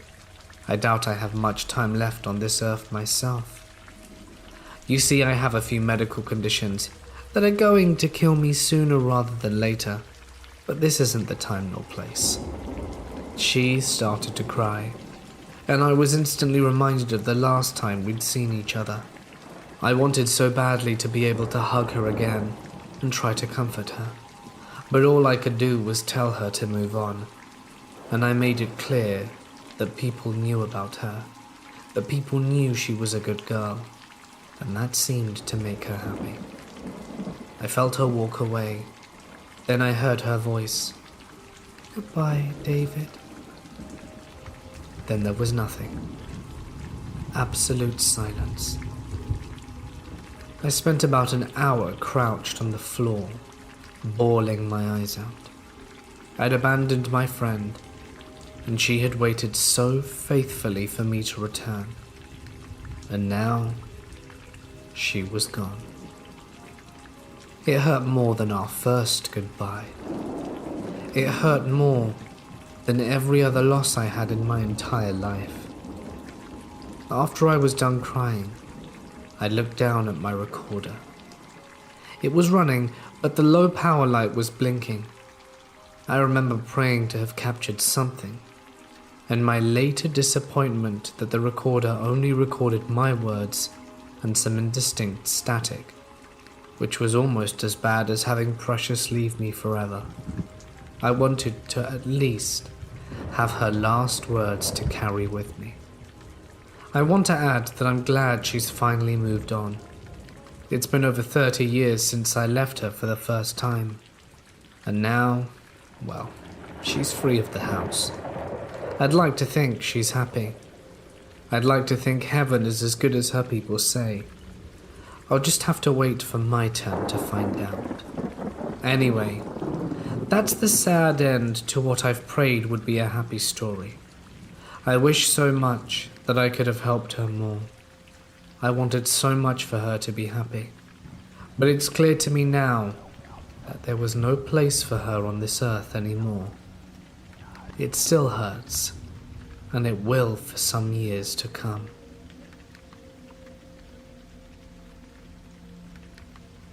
I just got home from a reasonably big night out. It's 4:30 a.m. and stinking hot in this part of Australia. I walked in the door, opened the fridge, and was so happy to find 3 icy cold beers. I take 2 of them, walk upstairs to bed, and read and drink myself into a boozy sleep. The first issue. The beers are not twisty tops. They need a bottle opener, and after some sloppy drunken attempts using the handle of a drawer by my bedside table, I head back downstairs to get an actual bottle opener. I turn on the kitchen lights, which are so bright they make the space behind my eyes burn. I squint around to find the bottle opener, which I can't find.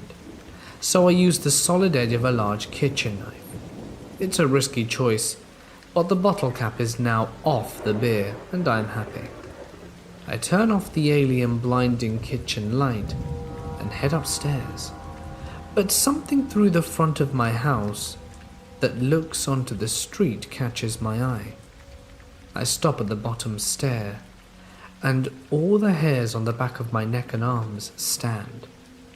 I turn my head slowly, and my eyes and brain are trying to make sense of what I'm looking at.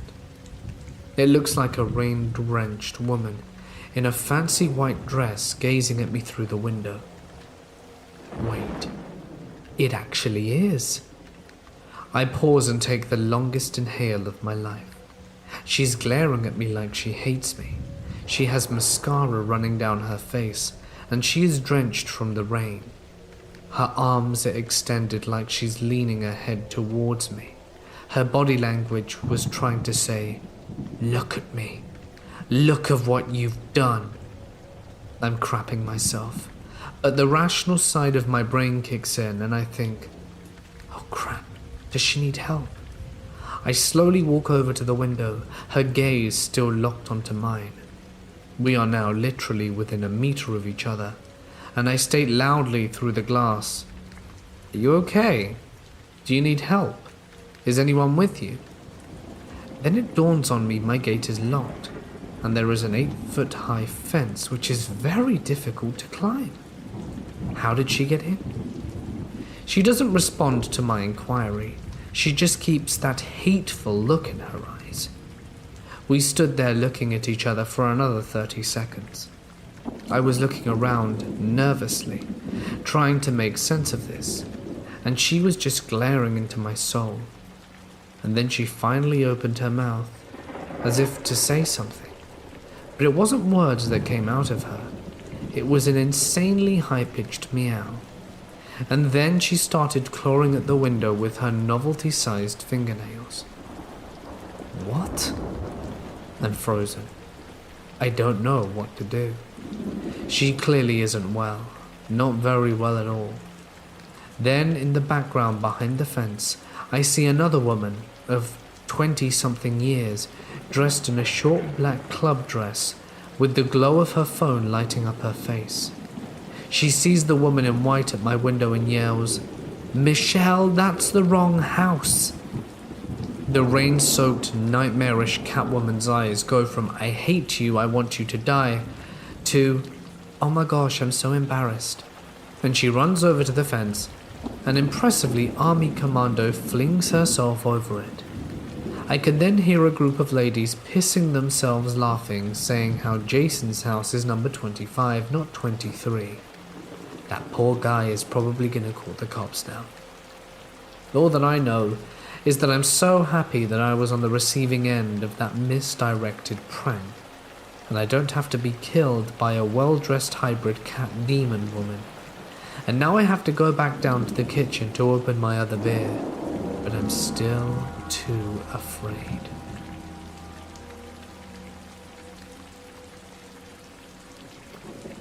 This happened 2 years ago in Oregon. It was my birthday in April. We took a trip deep woods hiking and camping, as that was my favorite thing to do. I also remember this incident well, as this was a time when my wisdom tooth was flaring up, and I was in pain. Not excruciating, but certainly annoying. We had spent the day driving around the woods and hiking when nightfall had started to set in. It had rained all day, sometimes hard, and other times barely a mist. But as the sun started to set, you could tell there was a nasty spring storm rolling in.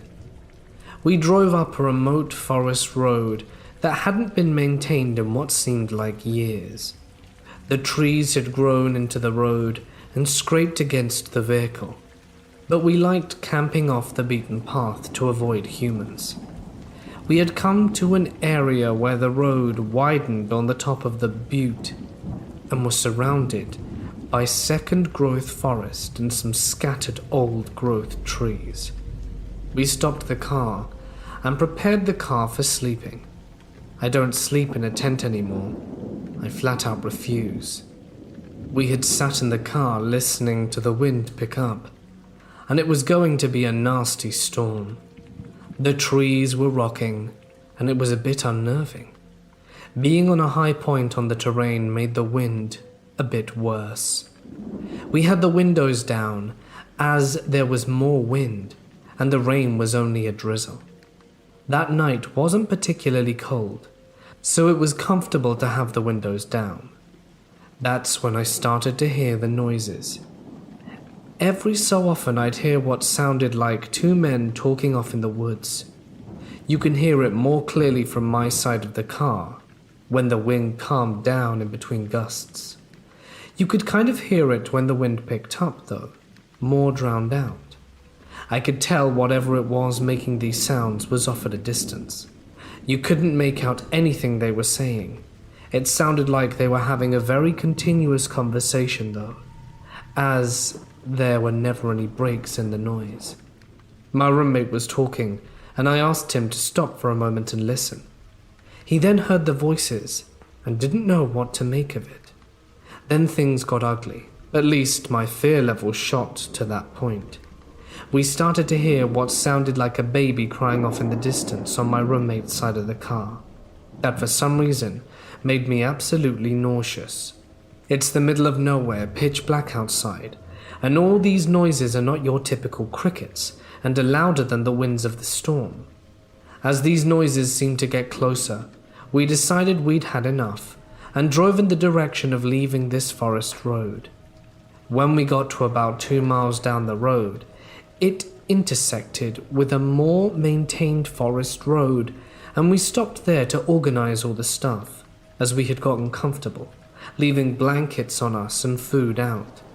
As we sat there organizing the stuff, we heard the sound of people talking at a distance.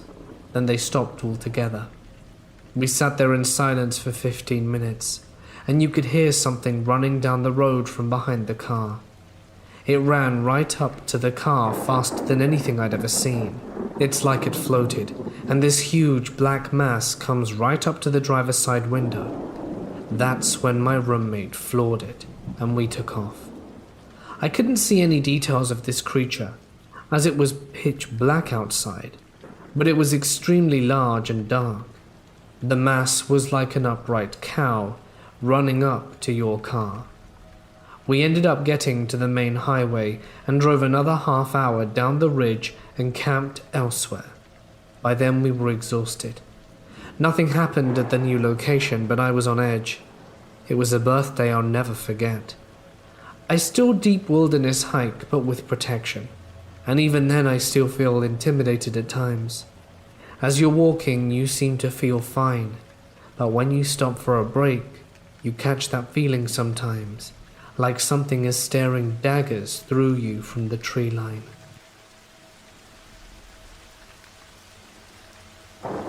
I work in maintenance in a hospital, but this story comes from out of work hours. Back in November, my grandfather passed away. He had been living in a care home for several years now, and as we were from a smaller city, his main care aide was actually an ex's mother who I am still close to. Nearing his final days, she texted me that things weren't looking good, and to get my mum, who works out of town, and myself, to see him ASAP. The next 2 nights were exhaustive. Her and I barely left his bedside. We were wetting his lips, rubbing his head, and singing Charlie Pride, and telling him stories from my childhood and from my mum's. At one point, Is Anybody Going to San Antonio comes on the CD player, and Mum tears up, talking about how this song reminds her of her father the most. He wasn't really coherent besides a glimmering moment in the first day we got there, and by the final day we were sitting watching the breaths turn to choke breaths. As the hours got nearer, my ex's mum was contacted and came in on her day off to sit with us for that final hour. My mum had her father's head in her lap, and we still had Charlie Pride on the radio. She was whispering in her ear to stop being stubborn, and that she could take care of her brothers, and that she had me to take care of her. The gaps got longer and longer in his breaths. My ex's mum was sitting next to me, the CD player behind us, and my mum laying on the opposite side of the care home bed. All of a sudden his breathing stops, and in that moment so did the CD player. It hadn't skipped once the whole weekend. My mum figured Tyreen had turned it off, starting to sob, assuming it was to signify he was officially gone.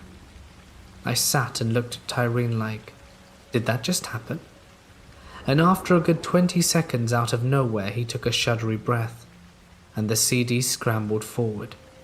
And the song just before Is Anyone Going to San Antonio, not sure if that's the name of the song, but it was about not wanting to miss someone, started playing. And then he was gone by the end of San Antonio, the song that Mum remembered him most by. Tyreen mentioned odd things happen more often than not as a person finally passes.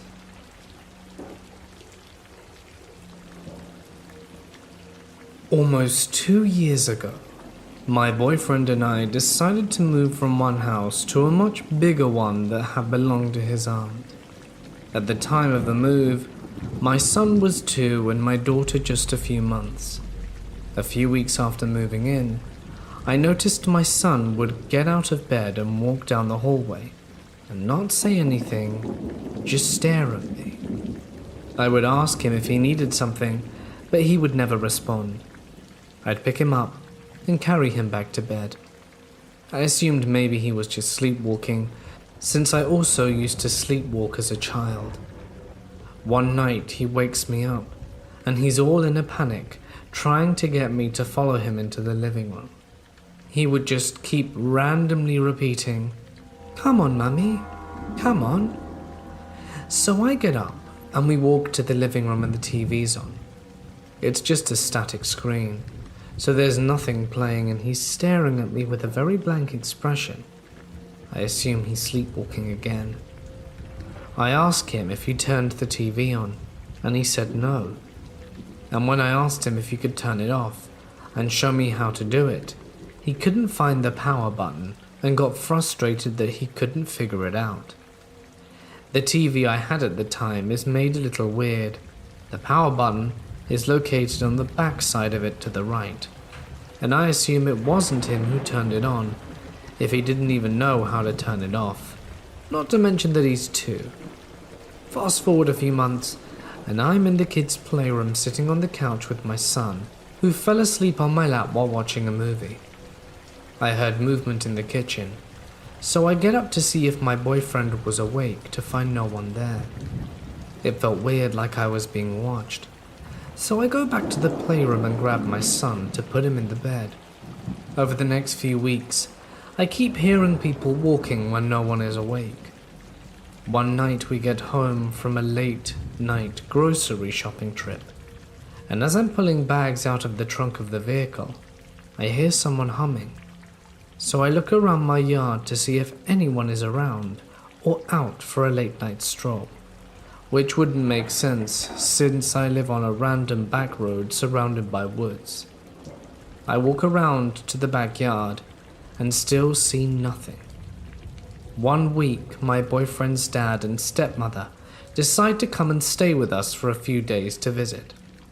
The first few nights, they were here and everything was normal. But then one night, something kind of weird happened. My daughter was being extremely grouchy and absolutely refusing to go to bed. So I'm up with her in the living room at 12, trying to rock her to sleep, and everyone else is already in bed. I finally get her to pass out at 1:30, lay her down and get myself in the bed. I climb under the comforter and pull out my phone to scroll through the internet, and hear something like someone crawling into my room on the floor around my bed, and over to my boyfriend's side where he's asleep. I'm a little creeped out, because I know it's not my daughter. She can't get out of the crib on her own. Then I think maybe my son is up, trying to sneak out of bed, but I'm still too nervous to look over there. So I get up and walk out the room to peek in on my daughter and make sure she's still asleep, and then go down the hall to my son's room to see if he is still soundly asleep in bed. I get back to my bed and try to play it off, like I had probably just imagined it and needed sleep. The next morning, everyone's in the living room drinking coffee and just talking, and I look over at my boyfriend and ask him if he heard anything last night. He said no, he didn't wake up last night, but his stepmom chimes in with, "I heard you in the living room at 3 a.m. Does the baby usually keep you up that late?" I told her it wasn't me. I was already in bed. But I heard the baby banging around on the walls and moving toys. I assumed you were still up. I told her it wasn't us and that we'd already gone to sleep at that point. And now, currently, I keep having the dreams of myself laying in bed at night and a figure of someone just walking in the room and standing over me, only to wake up and realize it was a dream. Discomfort for sure, and I don't really have anyone to discuss this with, nor do my boyfriend's family have a belief in the paranormal. But I just really want to speak about it with someone, because it looks like I'm crazy.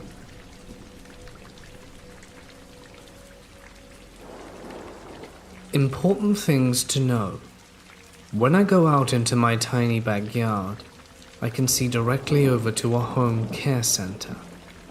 There is also a forest near me, with a main courtyard that is said to be haunted by 3 ghosts.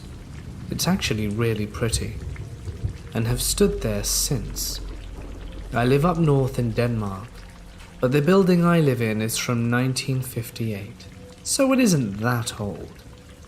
There once was a cellar, but it's covered now. We've had the place cleansed twice and it's helped, but I'm sure that the thing is back. Anyway, the night of the 6th of August 2017, me and my then 22-year-old sister, I myself was 15 at the time, were home alone. When we got tired, we went to bed. My mum said we could sleep in her bedroom. My sister fell asleep before me, as I have trouble sleeping, and it doesn't help that I'm a paranoid person. Well, I just laid with my phone when I heard the sound of glass set on the table. My mum always drinks Pepsi Max, so I assumed it was her. Our table was made of marble, so it's also quite a loud sound. Not long after I heard that, the sound of our toilet door locked. I messaged my mum and asked her if she came home earlier than she planned. She said no, and asked why. "Oh, I just thought I heard you," I responded. "You see, we have 2 floors.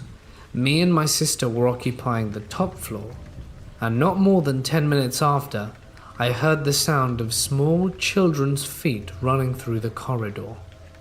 But I didn't hear anyone go up the stairs. It needs to be said that our stairs squeak a lot, so I would have heard. For a long time, I didn't experience anything. But when I got a boyfriend, it all started up again. But only when he was at my place, every weekend, except the few times we were at his. While I slept, he took my computer and looked through my pictures. But he found something that made him upset. In the evening, he confronted me. I, of course, told him the truth, that I had been in love with him a year before we got together. He had been someone I really wanted to get with, not only for his looks, but for his personality. And he was okay again. He needed to use the loo. So I laid in bed, phone in hand, when I felt something sharp scratching the back of my hand. I immediately felt goosebumps run down my spine, and I knew that when I moved my hand there would be nothing. While that happened in my room, he sat on the toilet, cutting himself, as he had hard depression and is now on pills. So when he came up and sat on my bed, he took a bloody toilet paper out of his pocket. I'm not stupid and confronted him, because he was obviously not okay. I don't remember after that, but I think we made up. Another day and my boyfriend and I were in bed. He apparently looked at me and he asked, "Did you scratch your bum?" "No," I asked. "Why?" "You see, you've got a massive scratch mark." I couldn't find a reason, so I told him everything that had happened. He himself didn't believe in ghosts, but he said he gets extremely depressed when at my place, and he also felt a very weird feeling. I told my mum everything that happened, and after she didn't want me sleeping up there alone, so she made me sleep in the living room with her. After many days of sleeping in the living room, I wanted to sleep upstairs. Once again, I heard the bare feet, but said screw it and tried to sleep. When I fell asleep, there didn't go long until something happened. What sounded like a big man's hands banging on the door. I jumped up and I wanted to go downstairs, but I was so scared. Finally, I got my stuff together and ran downstairs. I had a period where I had nightmares every night. Most of the night, I dreamed that I got attacked by a small animal, like rabbits or dachshunds.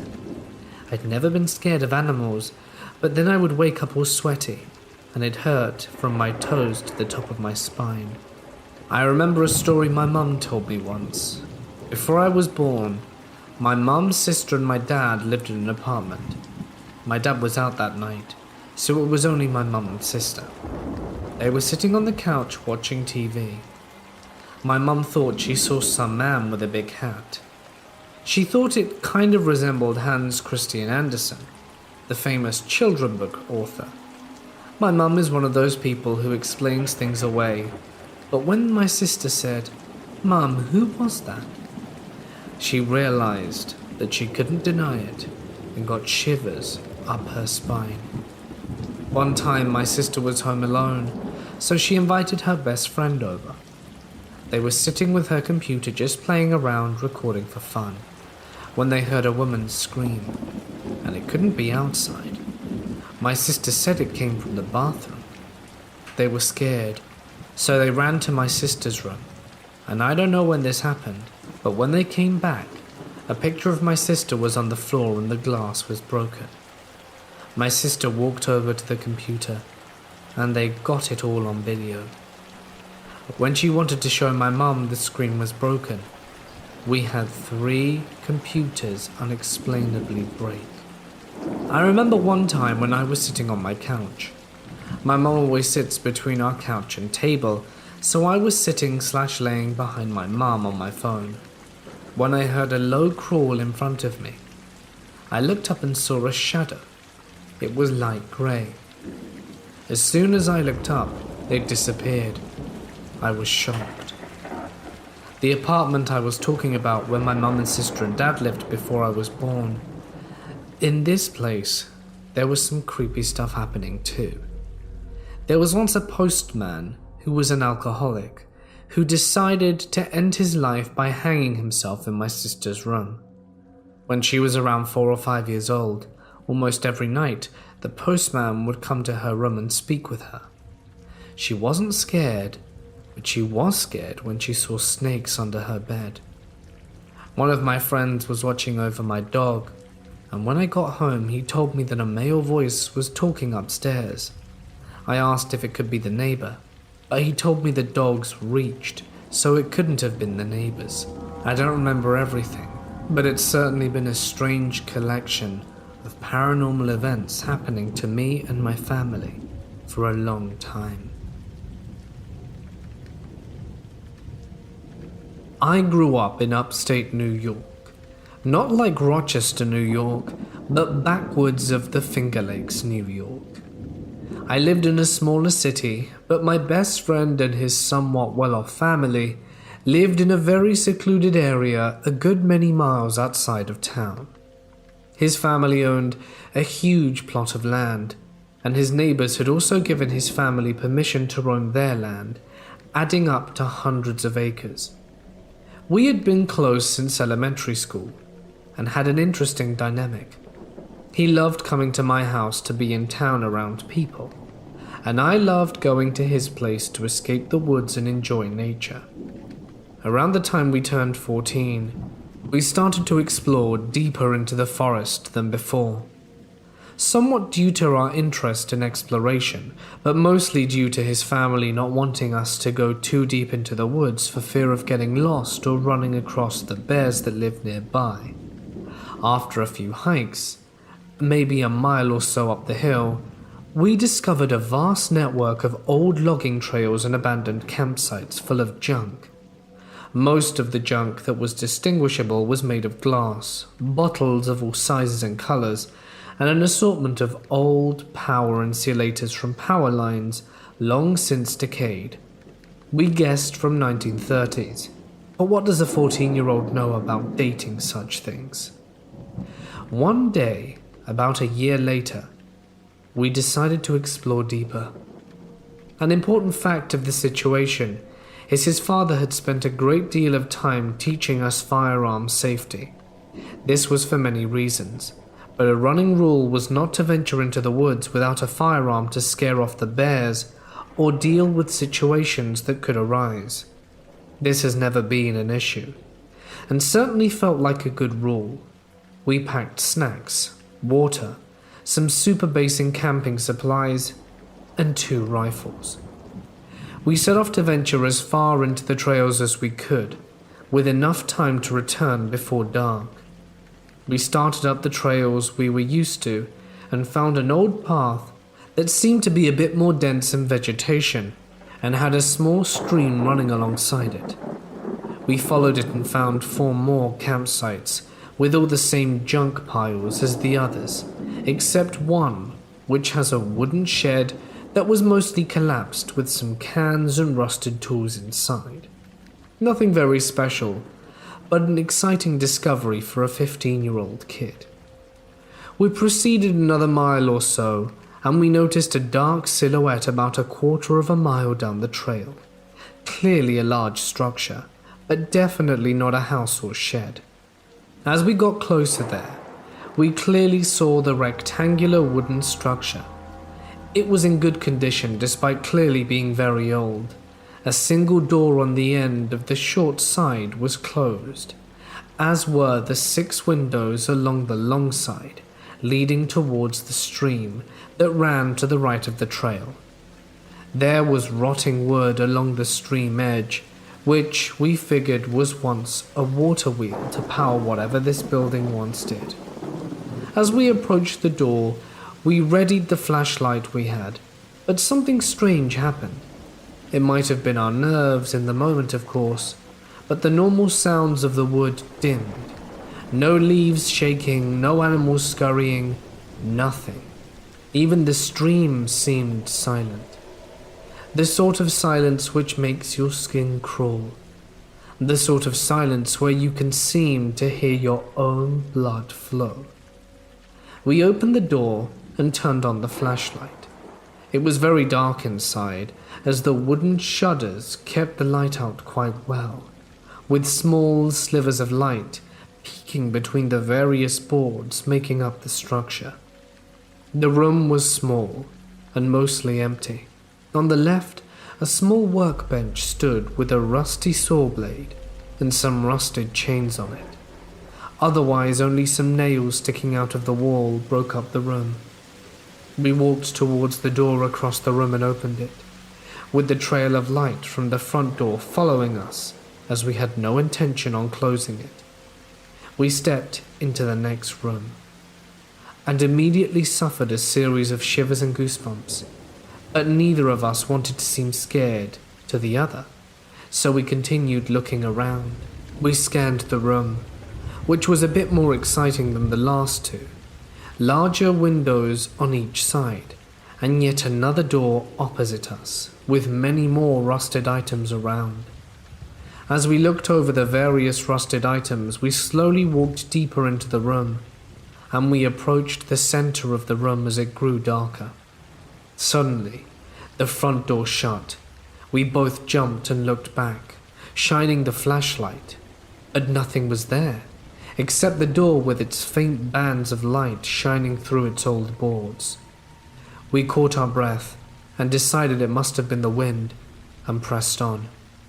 We approached the door, and it was certainly noticeable we both wanted to get out of here, due to the unease of the air inside.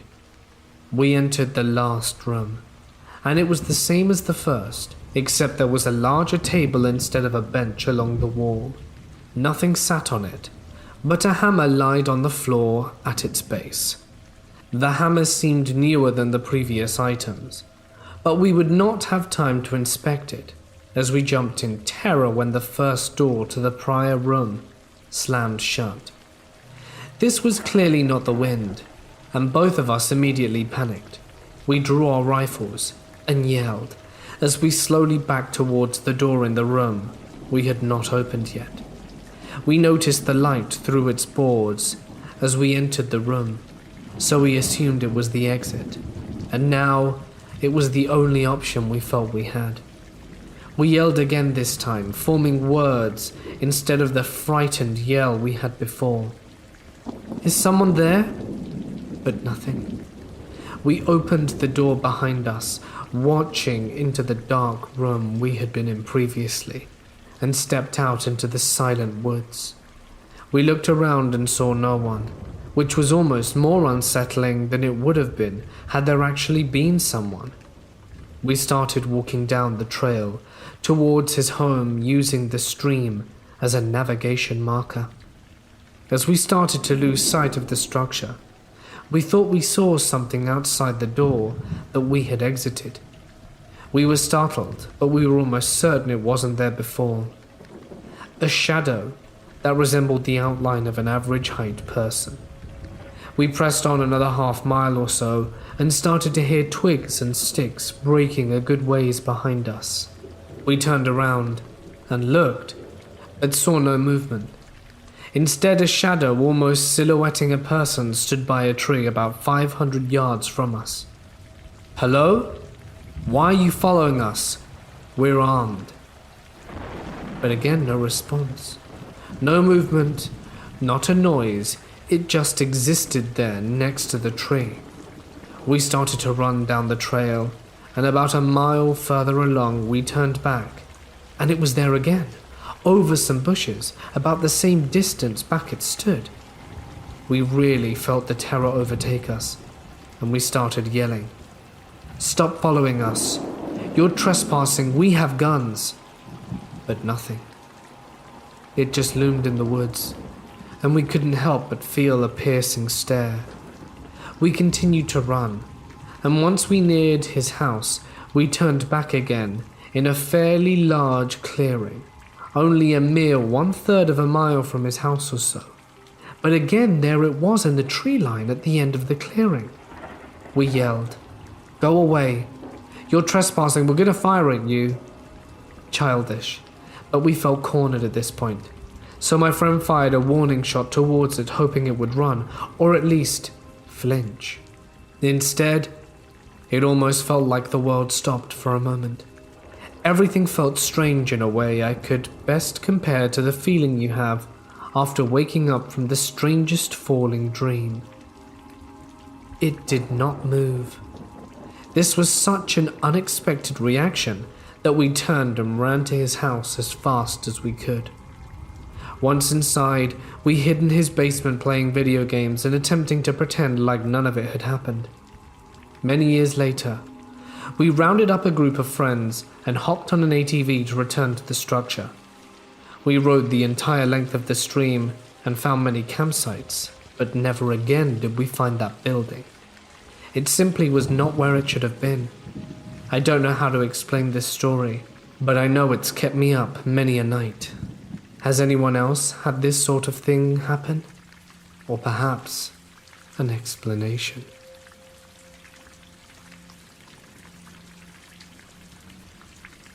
I work night shift in a hospital as a caregiver. Part of my job entails watching over disoriented and confused patients, and ones that are approaching death. I am working in the medical ward, so we have a lot of elderly patients with dementia and/or Alzheimer's. A few nights ago, we admitted a very tiny old lady of 91 with pneumonia. She is completely blind but totally mobile, and her mind is still crystal clear.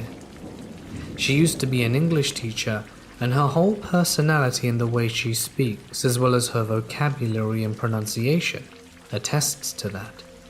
A very stubborn, independent, and strong-willed lady. I was assigned to take care of her for the night, as she was not familiar with the layout of the room, and would walk into things trying to find the bathroom and possibly injure herself.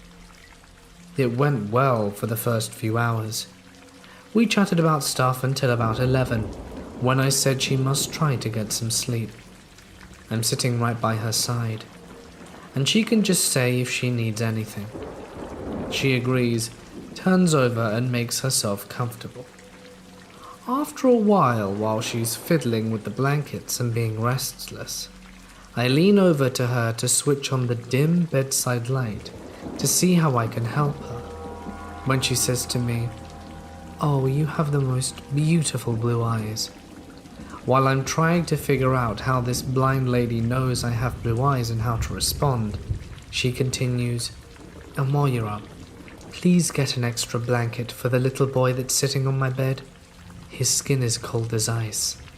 As if there's nothing weird about it. I immediately got a cold shiver down my back, and the hair on the back of my neck stood up. As if that wasn't enough, the call bell in the bathroom in the room started ringing without anyone being there. I switched the bell off and told her that I would be back now with a blanket, and went to ask a colleague to relieve me and take a blanket in. Everything, I'm sure, can be rationally explained away, but as I'm fascinated by the paranormal, I found this experience chilling and wanted to share it. Lots of weird stuff happens at the hospital, especially at night, and it's easy to get creeped out when alone in the dark with a dying or disoriented patient.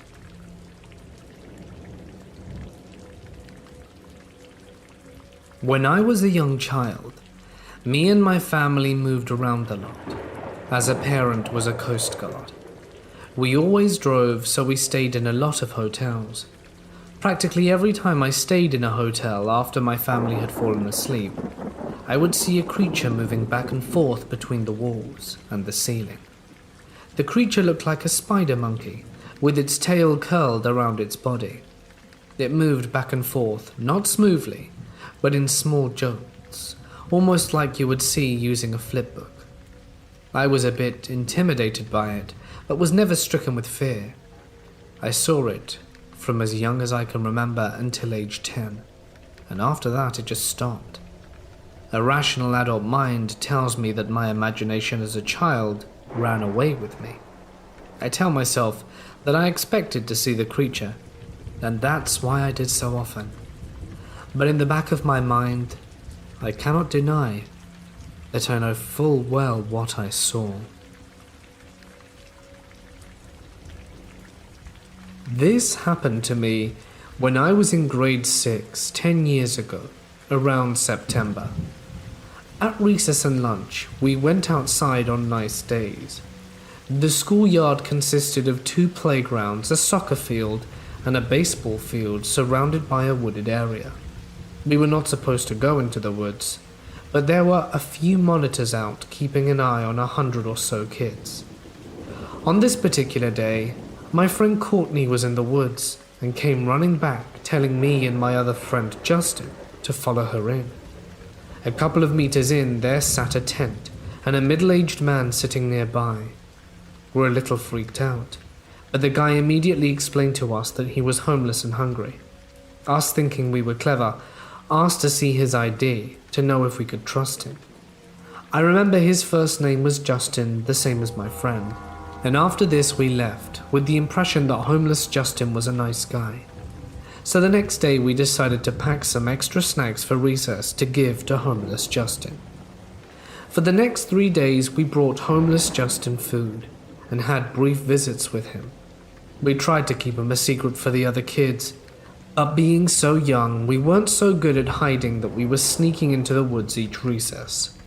On the last day I saw Justin, he told us that these woods weren't big enough, and asked if there were any bigger woods around the area for him to live in. Wanting to help, I explained that there were in fact deep woods near my house, a 5-minute walk away. After school, Courtney and I walked him there, as Courtney lived up at the top of the hill, closer to the woods. So when I got to my house, I left to go home, and for Courtney to bring him up to the top where the path to the woods began. Now this man never actively tried to hurt myself or my friends, but Courtney came and told me the next day at school that the police had found them at the top of the hill and arrested homeless Justin. Courtney and I still aren't sure how they found out what was happening and where they were going. And the next day at school, the principal came into our class extremely angry that we had been foolish enough to help a random dude living in the woods. But our young minds couldn't wrap our head around why. So we decided to Google Justin's name. Turns out local news had published that he had murdered his girlfriend and son and was on the run from police. So random guy living in the woods behind my elementary school, let's not meet again.